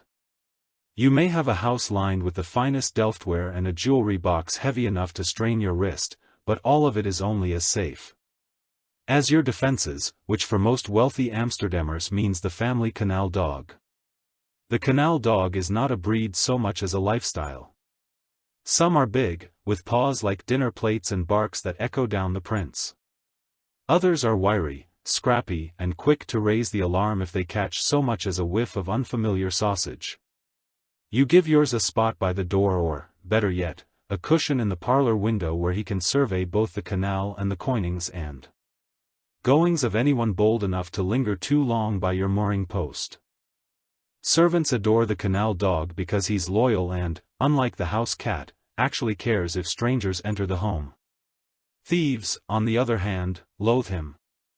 There's nothing like the guttural growl of a dog at midnight to turn even the most determined burglar into a model citizen, at least until they round the next corner. But dogs aren't your only line of defense. The city itself is designed to thwart would-be robbers. Your house has doors thick enough to stop a determined cavalry charge and locks so complicated even the locksmith's apprentice forgets how they work. The canals act as does. You can't just sneak away with the family silver without negotiating several bridges, a few suspicious modelers and possibly a mother-in-law with insomnia. Still, the criminally inclined are a creative bunch. Over the years, tales abound of burglars who slip in during crowded garden parties, blending in with guests until everyone is just tipsy enough to mistake a stranger for a distant cousin. Some prefer the canal route, rowing up in the dead of night, hoping to slip inside while the family snores. That's when the canal dog earns his keep, raising a racket, chasing shadows and alerting the entire household with enough noise to summon half the neighborhood. To keep your treasures extra secure, you employ a system of deterrence worthy of a paranoid general. Shutters are barred at dusk, valuables are locked in ornate chests and servants are issued strict orders to question anyone they don't recognize, even if it's just the neighbor's nephew delivering a pie at dinner. It's common to retail your guests with stories of the latest thwarted robbery. Everyone nods gravely, clutching their pearls and vowing to hire an even bigger dog. Of course, sometimes the biggest threat is not an outsider, but someone already inside. Rumors swirl of cunning maids making off with a handful of silver spoons, or a footman with a taste for cognac and poor impulse control. This is where the canal dog really shines. No bribe, no matter how juicy, will distract him from his primary duty, defending the hearth, the home and his personal stash of bones. You might think all this security would make life in Amsterdam feel like living in a fortress, but in reality the ritual of locking up, patrolling the house, and dropping a final pat on the dog's head is just another part of daily life, a reminder that in a city built on trust, a little healthy Paranoia is always in style. So you tuck your valuables away, double-check the locks and give your canal dog a scratch behind the ears as you drift off to sleep. You know that as long as your furry alarm system is on duty, you can rest easy, even if the neighbors are already plotting to outdo your guard. Dog with one that wears a bell, a hat, or maybe just a little more attitude. No matter how rich you are, the taxman always finds you. You pay, you grumble, and you occasionally slip someone a coin to make a problem disappear. For all the dazzling canal houses, imported silks and ostentatious cheese platters, being wealthy in 1700s Amsterdam is a bit like owning a bottomless chest of gold with a dozen eager hands forever reaching in. The city thrives on commerce, but it also thrives on collecting its cut. The system is, let's say, efficient, by which I mean the tax collectors are everywhere, and they have memories like elephants and the social grace of a wet cat. It doesn't matter if your income comes from spice shares or suspiciously successful speculation on pineapples. If you've got it, they'll tax it. If you hide it, they'll tax that too. Your first brush with municipal appreciation might be a friendly knock at the door, someone in an impressive hat holding a ledger and smiling like a snake oil salesman. On market day, there's property tax, canal tax, window tax, yes, every single pane, shipping fees, inheritance duties, and even a cheese tax. If your household gets a bit too enthusiastic at lunch, they claim it's for the good of the city. You suspect it's for the good of their next cheese platter. Of course, every system has its workarounds. Enter the delicate dance of gifts, tips, and favors.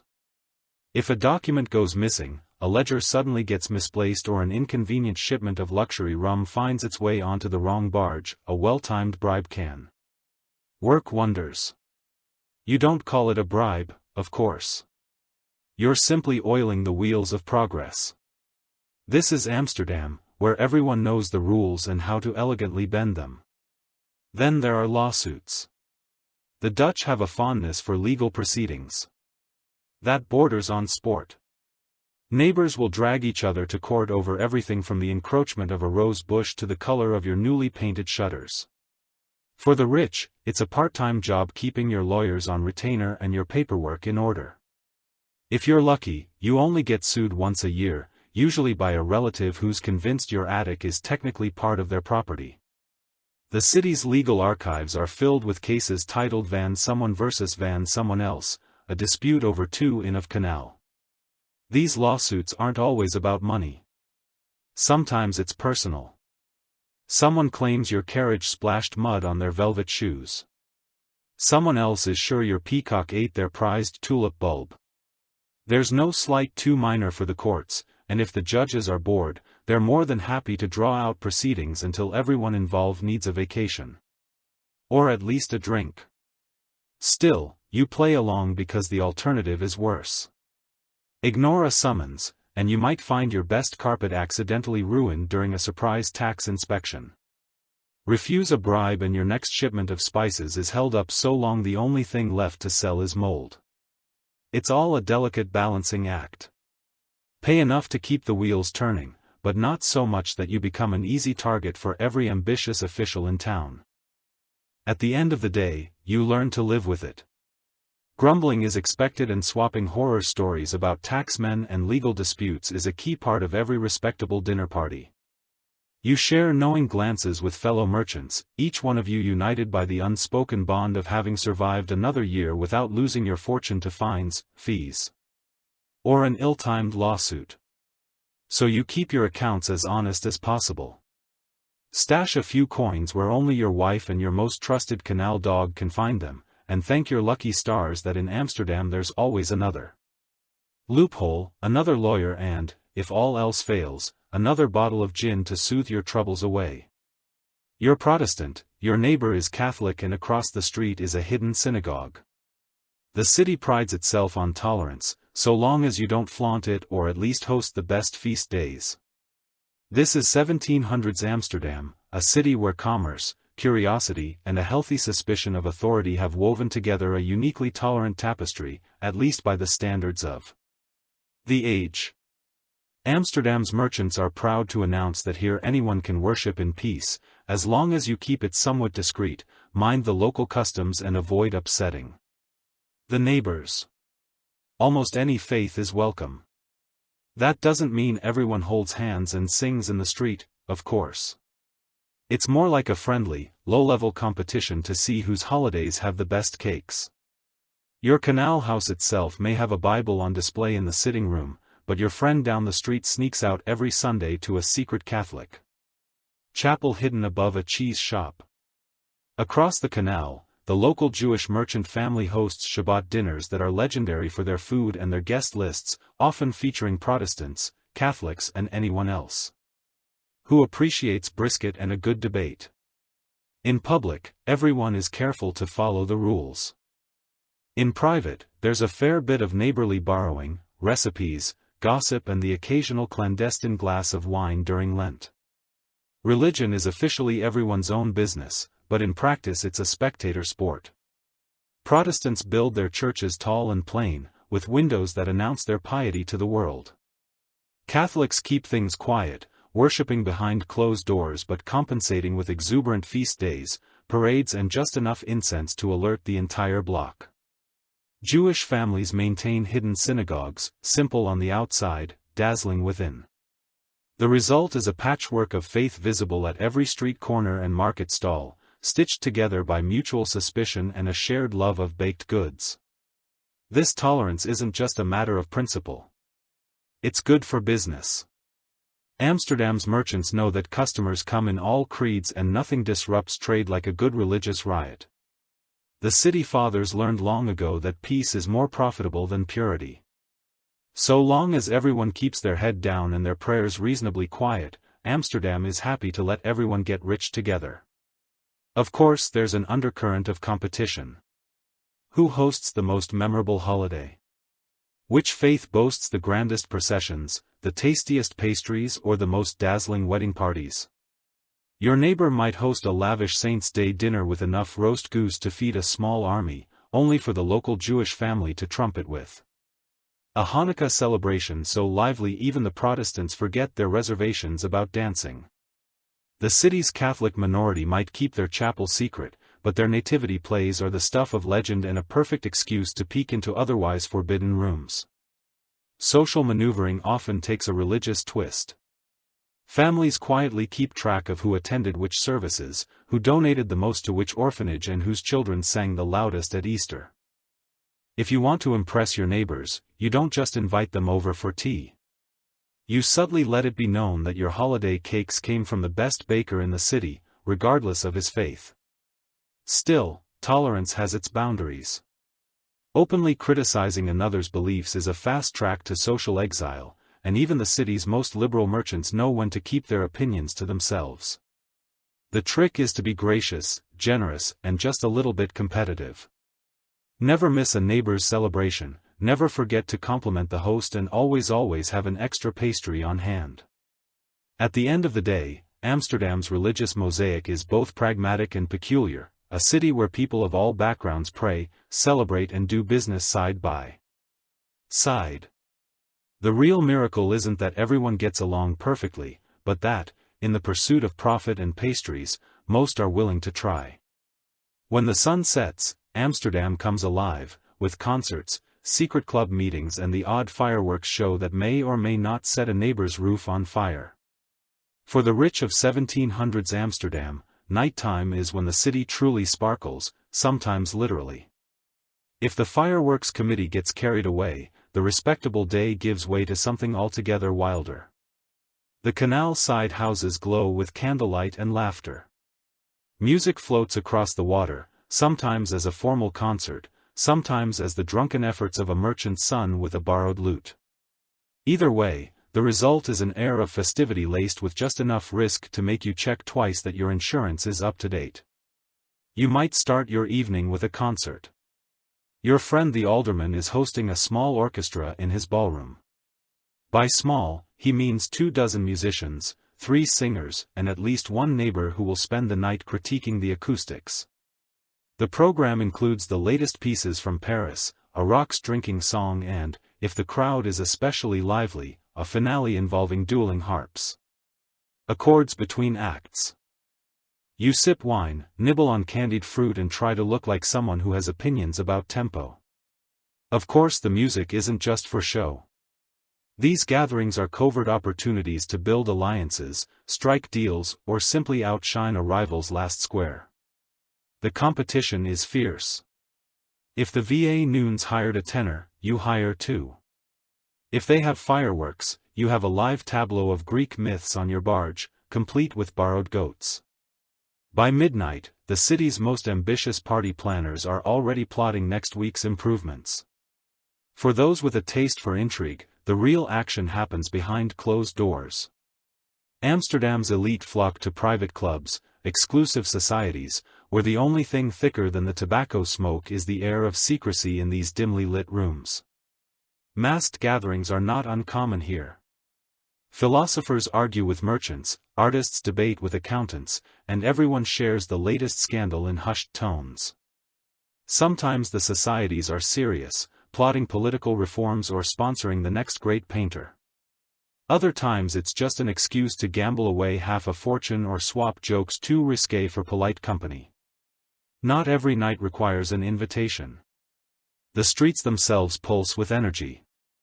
Strolling along the canal, you might stumble upon an impromptu dance or a group of students serenading a housemaid badly, but with admirable enthusiasm.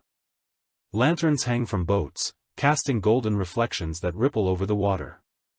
Some nights there's a regatta, with every boat in the neighborhood decked out in banners, ribbons, and tipsy passengers determined to row in something resembling a straight line.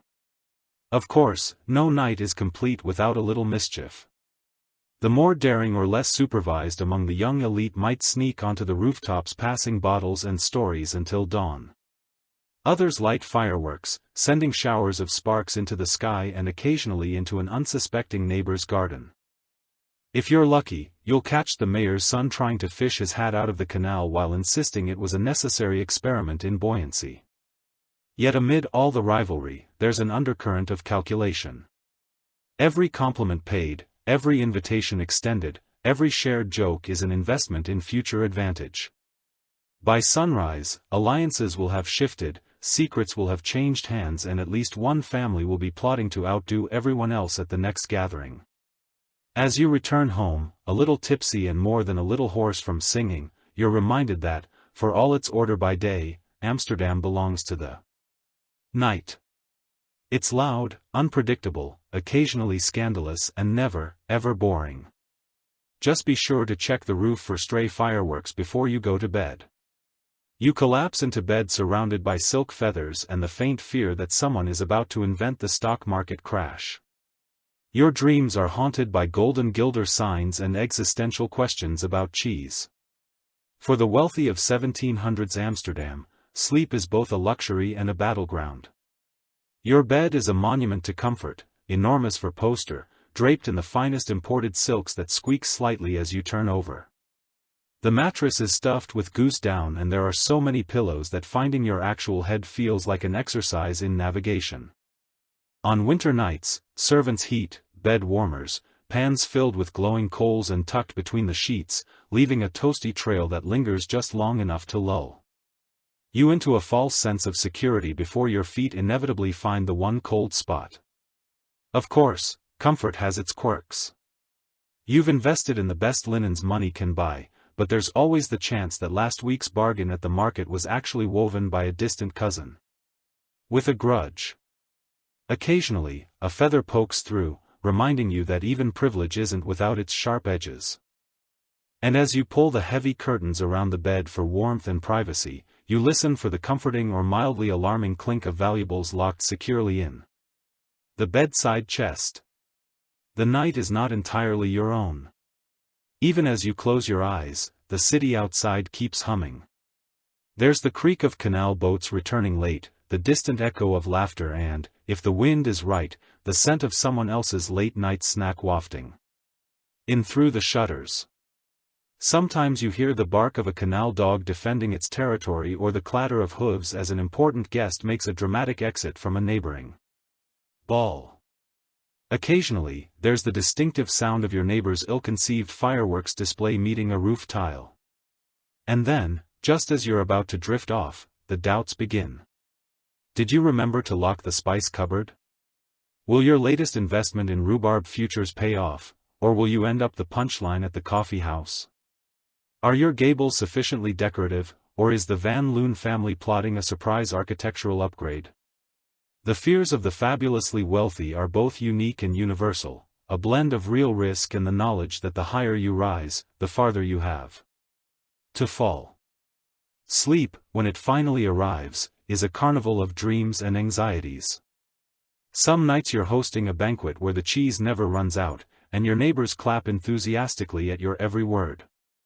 Other nights, you're being chased through the tulip fields by an army of accountants or locked in a never-ending game of whist with the tax collector.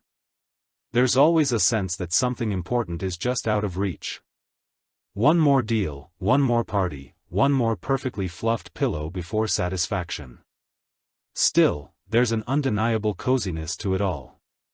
The ritual of winding down, dismissing the last servant, tucking away the last letter, double-checking that the chamber pot is where it should be, wraps you in a sense of accomplishment, or at least X.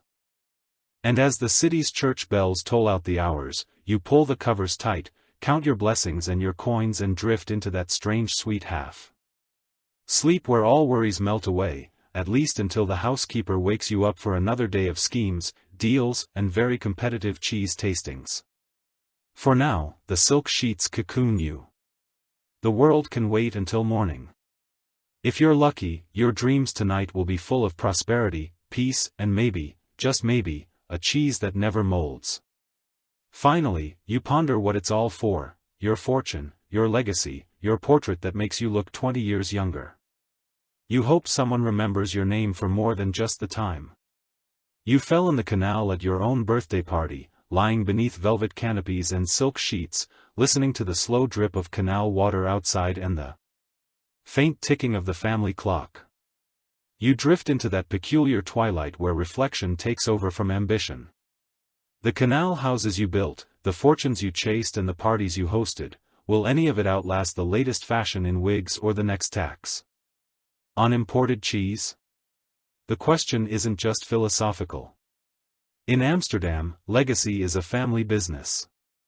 You think of your ancestors, immortalized in oil and oak frames, their stern faces peering down from the walls. Some built the house, others just lived in it, but all left a trace, if not in money then in family stories, disputed heirlooms, and the occasional haunting rumor. You remember the tales of your great-grandfather, the one who first traded herring for silks and bought a canal house so tall the neighbors still complain about the shadow it casts. His story is retold at every family gathering, but mostly as a warning about risky investments and slippery ladders. Still, there's pressure to leave something more than a cautionary tale. You want your name spoken with admiration, not as the punchline of a joke involving flamingo tongues and ill-timed fireworks. So you set about building your own legend, endowing orphanages, commissioning art, perhaps even writing a treaty on the ethical importation of nutmeg. You hope your descendants will point to the family crest over the fireplace and say that was the clever one. Not that was the one who lost a warehouse to gambling debts and peacock maintenance. The process of cementing your legacy is predictably full of paperwork and paranoia. Wills are drafted, revised and drafted again, lawyers are summoned, fees are paid and then paid again because you suspect they're billing by the candle. Your heirs are carefully coached. Don't trust anyone who says easy money. Avoid lawyers who smile too much and under no circumstances agree to invest in the next big thing, in rhubarb. But you know that legacy is about more than money.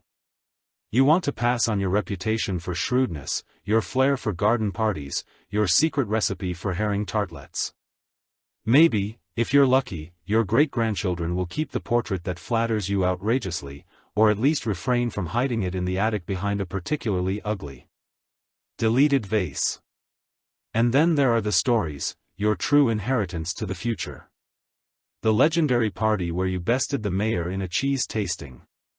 The fateful day you bought that extra window, sparking a neighborhood rivalry that lasted a generation. The time you accidentally hired a Swedish opera singer instead of a chef and just went with it. Because adaptability is the soul of Amsterdam, you hope these tales will be told and retold, growing slightly more impressive with each telling. As you finally drift towards sleep, there's comfort in knowing that, whatever history remembers, you played your part in this city of dreamers and schemers. Maybe your name will grace a canal bridge, or maybe it will linger only in the memory of those who loved you or at least tolerated your taste. In wallpaper. Either way, you've left your mark on ledgers, on the skyline, on generations of mildly exasperated children. And if all else fails, you'll always be the one who made falling into the canal look almost stylish.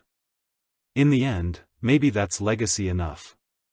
You wake up one morning to distant church bells and a slightly more nervous housekeeper than usual.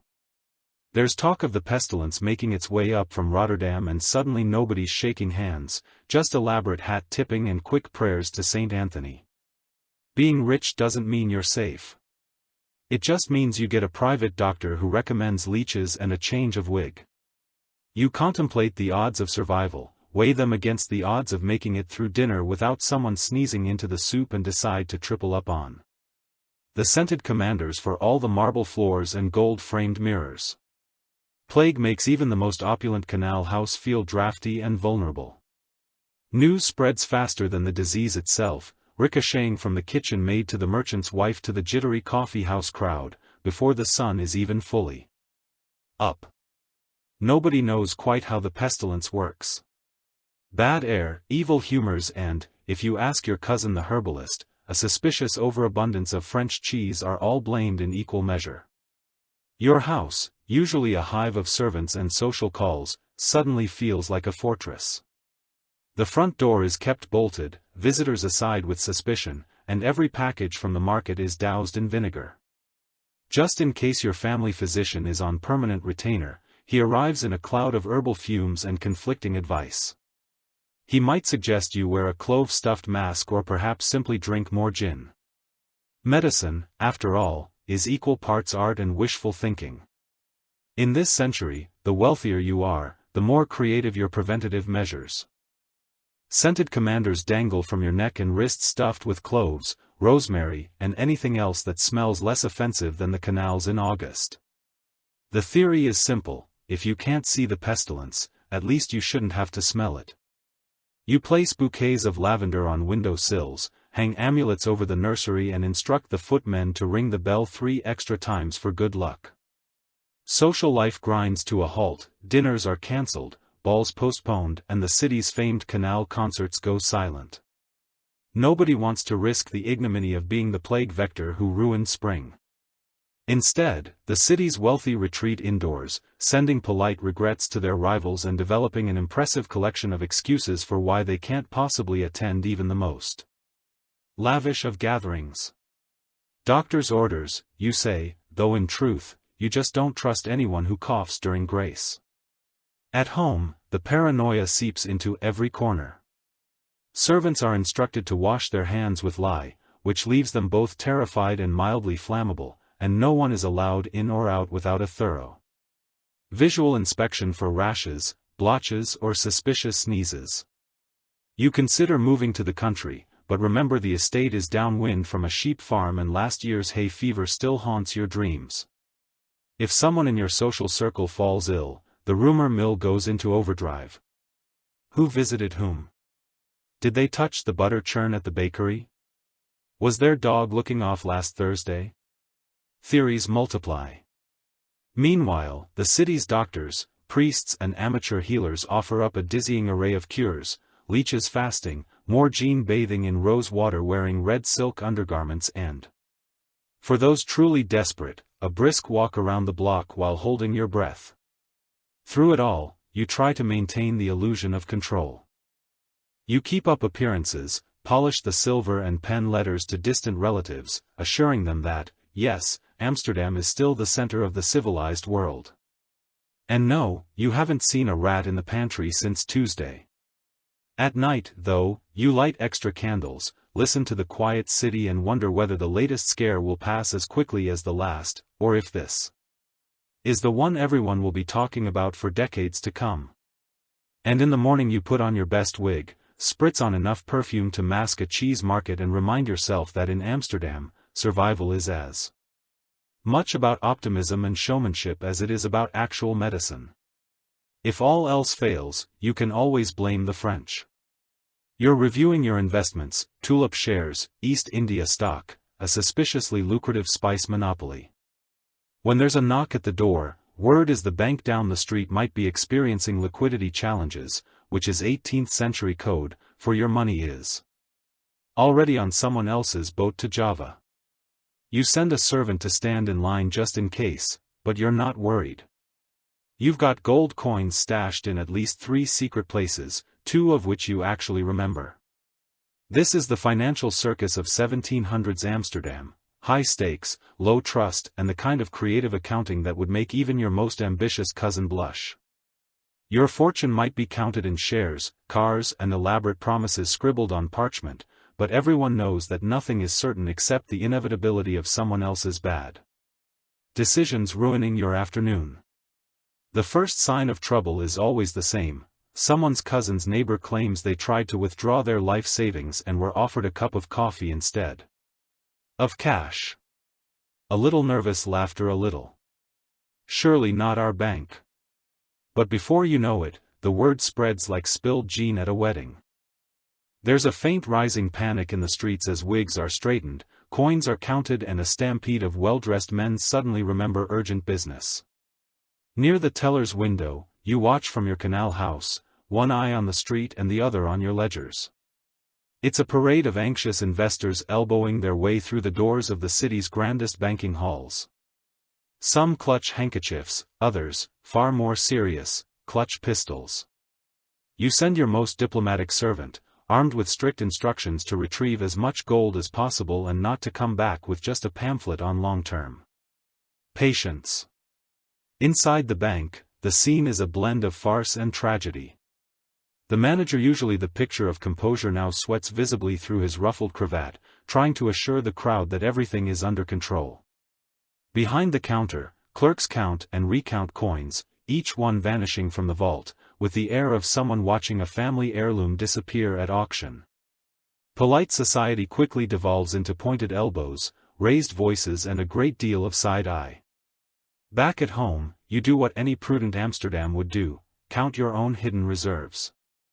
There's the strong box beneath the staircase, the pouch behind the fake book in the library, and the absolutely secret stash that the housekeeper definitely knows about. You contemplate hiding a few more coins in the flour jar, but last time the cook nearly baked them into a loaf of bread, and you'd prefer to keep your dental bills reasonable. For those with even more reason to worry, there are contingency plans. Some quietly dispatch trusted friends to withdraw funds from banks across the city, just in case others start investing in tangible assets, artwork, gold plate, that unreasonably large cheese will anything less likely to sink en route to the colonies. By midday the city is buzzing, coffee houses overflow with theories, accusations, and the odd optimist still insisting this is all just a misunderstanding. The local newspaper hastily prints a reassuring editorial, which everyone reads and promptly ignores. If your neighbor looks a little too smug, you suspect he's already withdrawn his cash and is now waiting to buy up your warehouse at a bargain if things really go south. In the end, most bank runs end not with a bang, but with a whimper and a collective vow never to trust bankers again, at least until the next dividend payment arrives. Some fortunes are saved, others are lost, and everyone pretends they weren't nervous at all. You reward your servant for standing in line all day, even though he only managed to bring home an IOU and a bruised ego and go to bed. Grateful for your secret stash and for living in a city where liquidity challenges just mean it's time to hide your gold in yet another place you'll forget.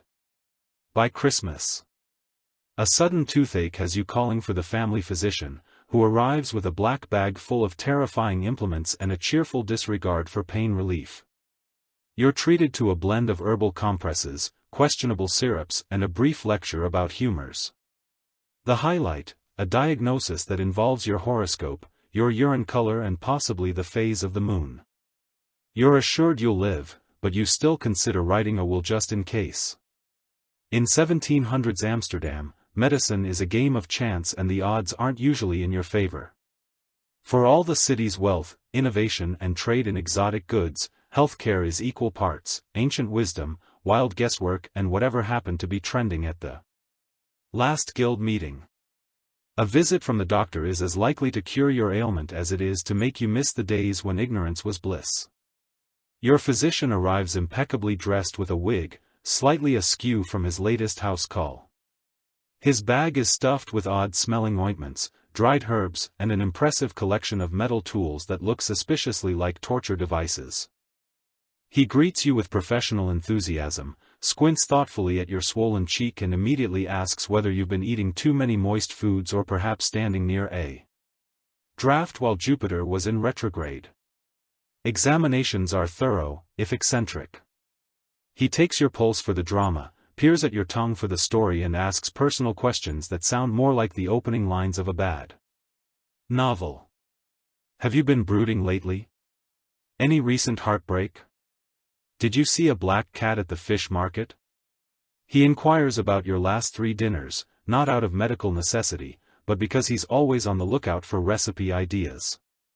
Then comes the diagnosis, a delicate balance of medical tradition and creative flair. The doctor expounds on the 4 humors, blood phlegm, black bile and yellow bile.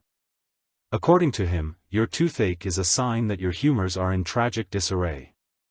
The remedy might involve herbal ficuses applied hot for maximum discomfort, a syrup of questionable origin guaranteed to stimulate the spirits and, if things look grim, a vigorous bloodletting to rebalance the system. You try to look grateful as he sharpens his lancet on a piece of cheesecloth. If you protest, he assures you these are the latest methods from Paris, or at least from a Parisian barber who once visited Rotterdam. There are other treatments, leeches, nature's little helpers, a diet of barley water and dry toast, or even a week of total silence, your spouse's favorite prescription for the particularly unlucky. A tooth is extracted with a set of pliers last cleaned during the previous plague scare. You clutch the armrest and try not to think about infection, sepsis, or the fact that the nearest hospital is also where they keep the city's most interesting medical specimens. Of course, there are alternatives. Apothecaries offer a dizzying array of remedies, herbal pills, imported powders, miracle tonics and snake oil that probably contains neither snakes nor oil. Your friends swear by home cures, a puss of onions, a compress of old cheese or simply bathing twice a year, whether you need it or not. Some days you wonder if your odds might be better, just taking a brisk walk and hoping for the best. Still, the doctor leaves you with a sense of security, if only because he charges a small fortune for his visit. He scribbles a note for the apothecary, promises to return in a week or whenever your neighbor's gout flares up, and assures you that you're not the worst case I've seen today. As you sip your dubious syrup and try to ignore the throbbing in your jaw, you make a mental note to finally update your will, maybe start eating fewer figs and definitely stay away from drafty windows. In the end, medicine in Amsterdam is a mixture of superstition, tradition and a hearty dose of good luck. If you're fortunate, you recover with nothing more than a story to tell at the next dinner party. If not, at least you'll have contributed to the city's ever-growing collection of medical curiosities. Either way, you can rest easy, at least until your next mysterious ache appears. As a member of the elite, it's not enough to have a dog or a cat. You need something exotic, maybe a monkey in a ruffled collar, a parrot who can curse in 3 languages, or a pair of pigeons with their own velvet lined cage. Today, your neighbor stops by to show off his new Persian guinea pig, and you pretend to be impressed while discreetly feeding your own squirrel a stolen almond. Under the table. In 1700s Amsterdam, the art of pet ownership is less about companionship and more about turning your home into a living catalogue of global conquest. The well-to-do compete to see who can acquire the rarest, weirdest, or most ostentatious creature. Dogs are fine, of course. Every canal house needs a canal dog, both as a guard and as a deterrent to overly ambitious burglars. But a dog is just the beginning. To really keep up with your peers, your menagerie must have international flair. Step into your parlor, and you'll find a small zoo on display: monkeys from Africa, parrots from South America, turtles from the Far East, all navigating an obstacle course of Dell vases and priceless carpets. Some pets are conversation starters, like the Italian greyhound who wears a custom-made woolen coat. Others are simply status symbols meant to impress guests with your shipping connections and your willingness to spend a fortune feeding creatures with extremely specialized diets. Birds are especially popular. Pigeons, for example, are not the grimy street birds you might picture, but specially bred and meticulously housed, their cages lined with velvet and their diet supplemented with candied seeds. If you're truly ambitious, you might invest in a pair of doves for peace, a raven for intellect, or a peacock for pure, unfiltered drama. The annual pigeon pageant is a highlight of the social calendar, part beauty contest, part covert trading session, part excuse for your neighbor to complain that your pigeons are singing too early in the morning. But if birds are for status, monkeys are for spectacle. The right monkey, dressed in tiny pants, trained to pick pockets or offer a bow, can steal the show at any gathering and possibly your guest's jewelry. These creatures, imported at no small risk or expense, are both endearing and terrifying.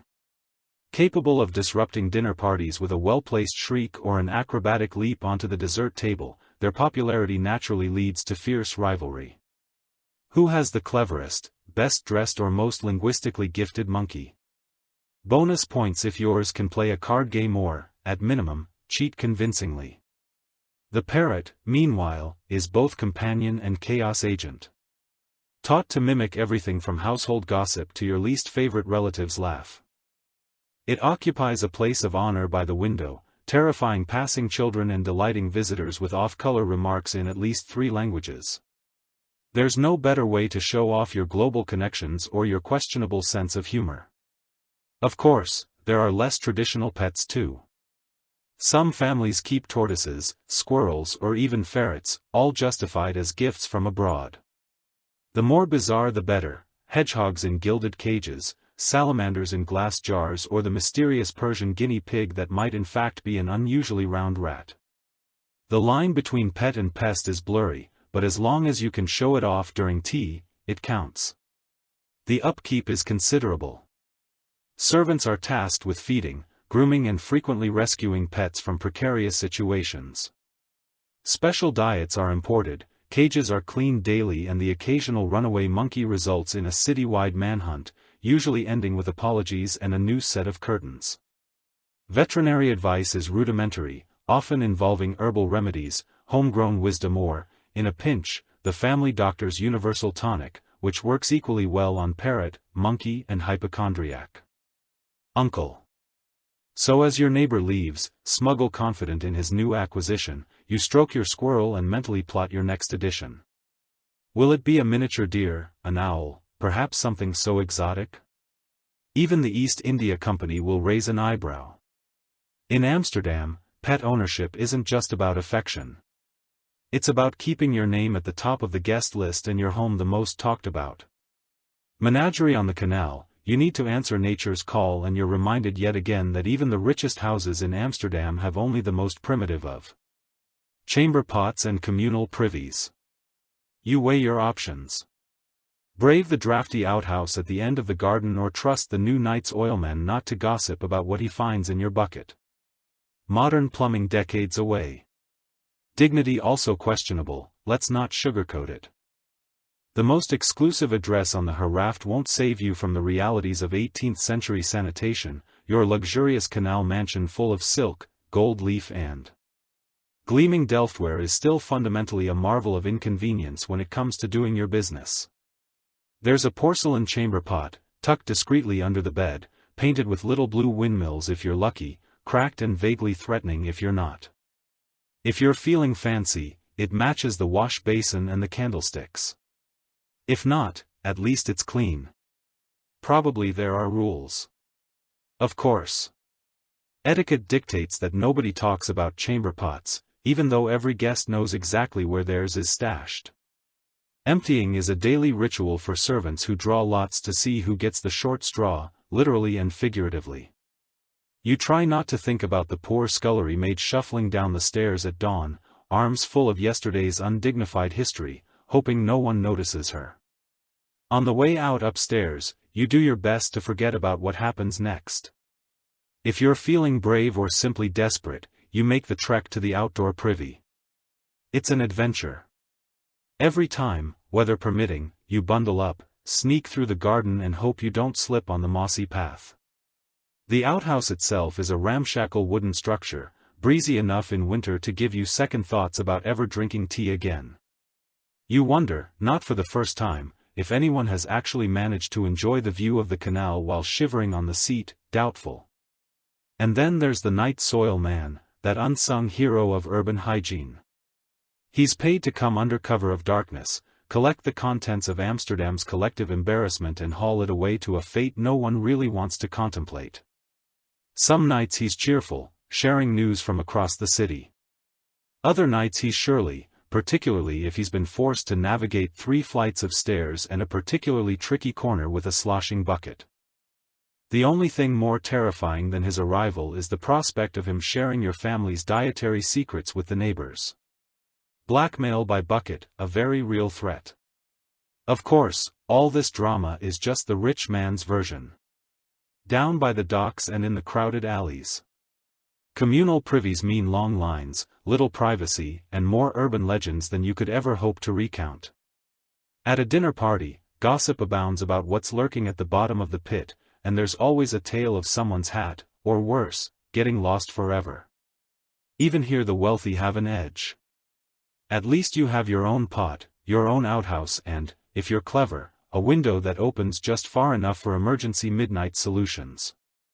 You dream of modern plumbing, of hidden pipes, flushing toilets, and the freedom to go about your business without logistical planning or existential dread.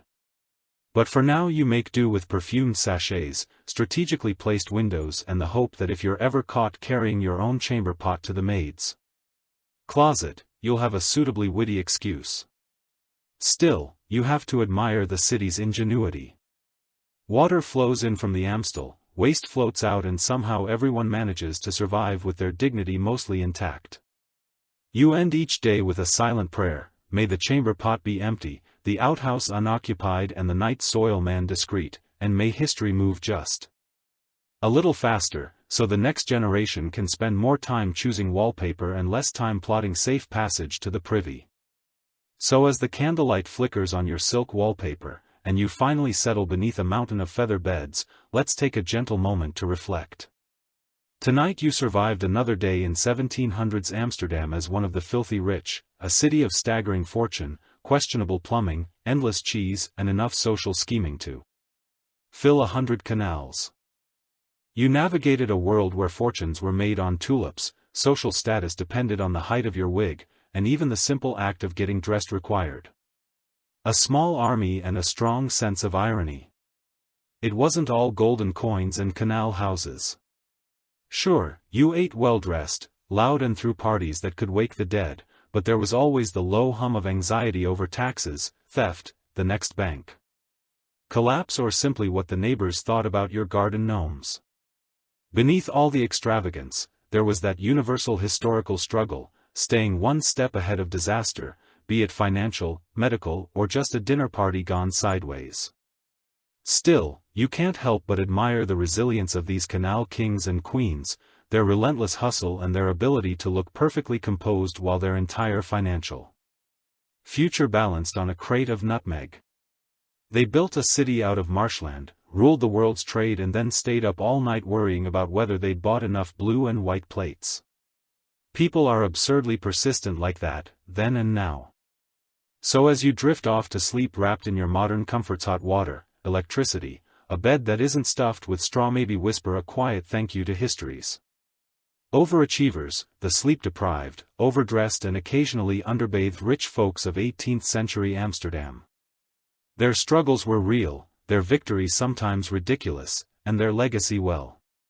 It's proof that humanity has always been equal parts hopeful, stubborn and just a little bit silly.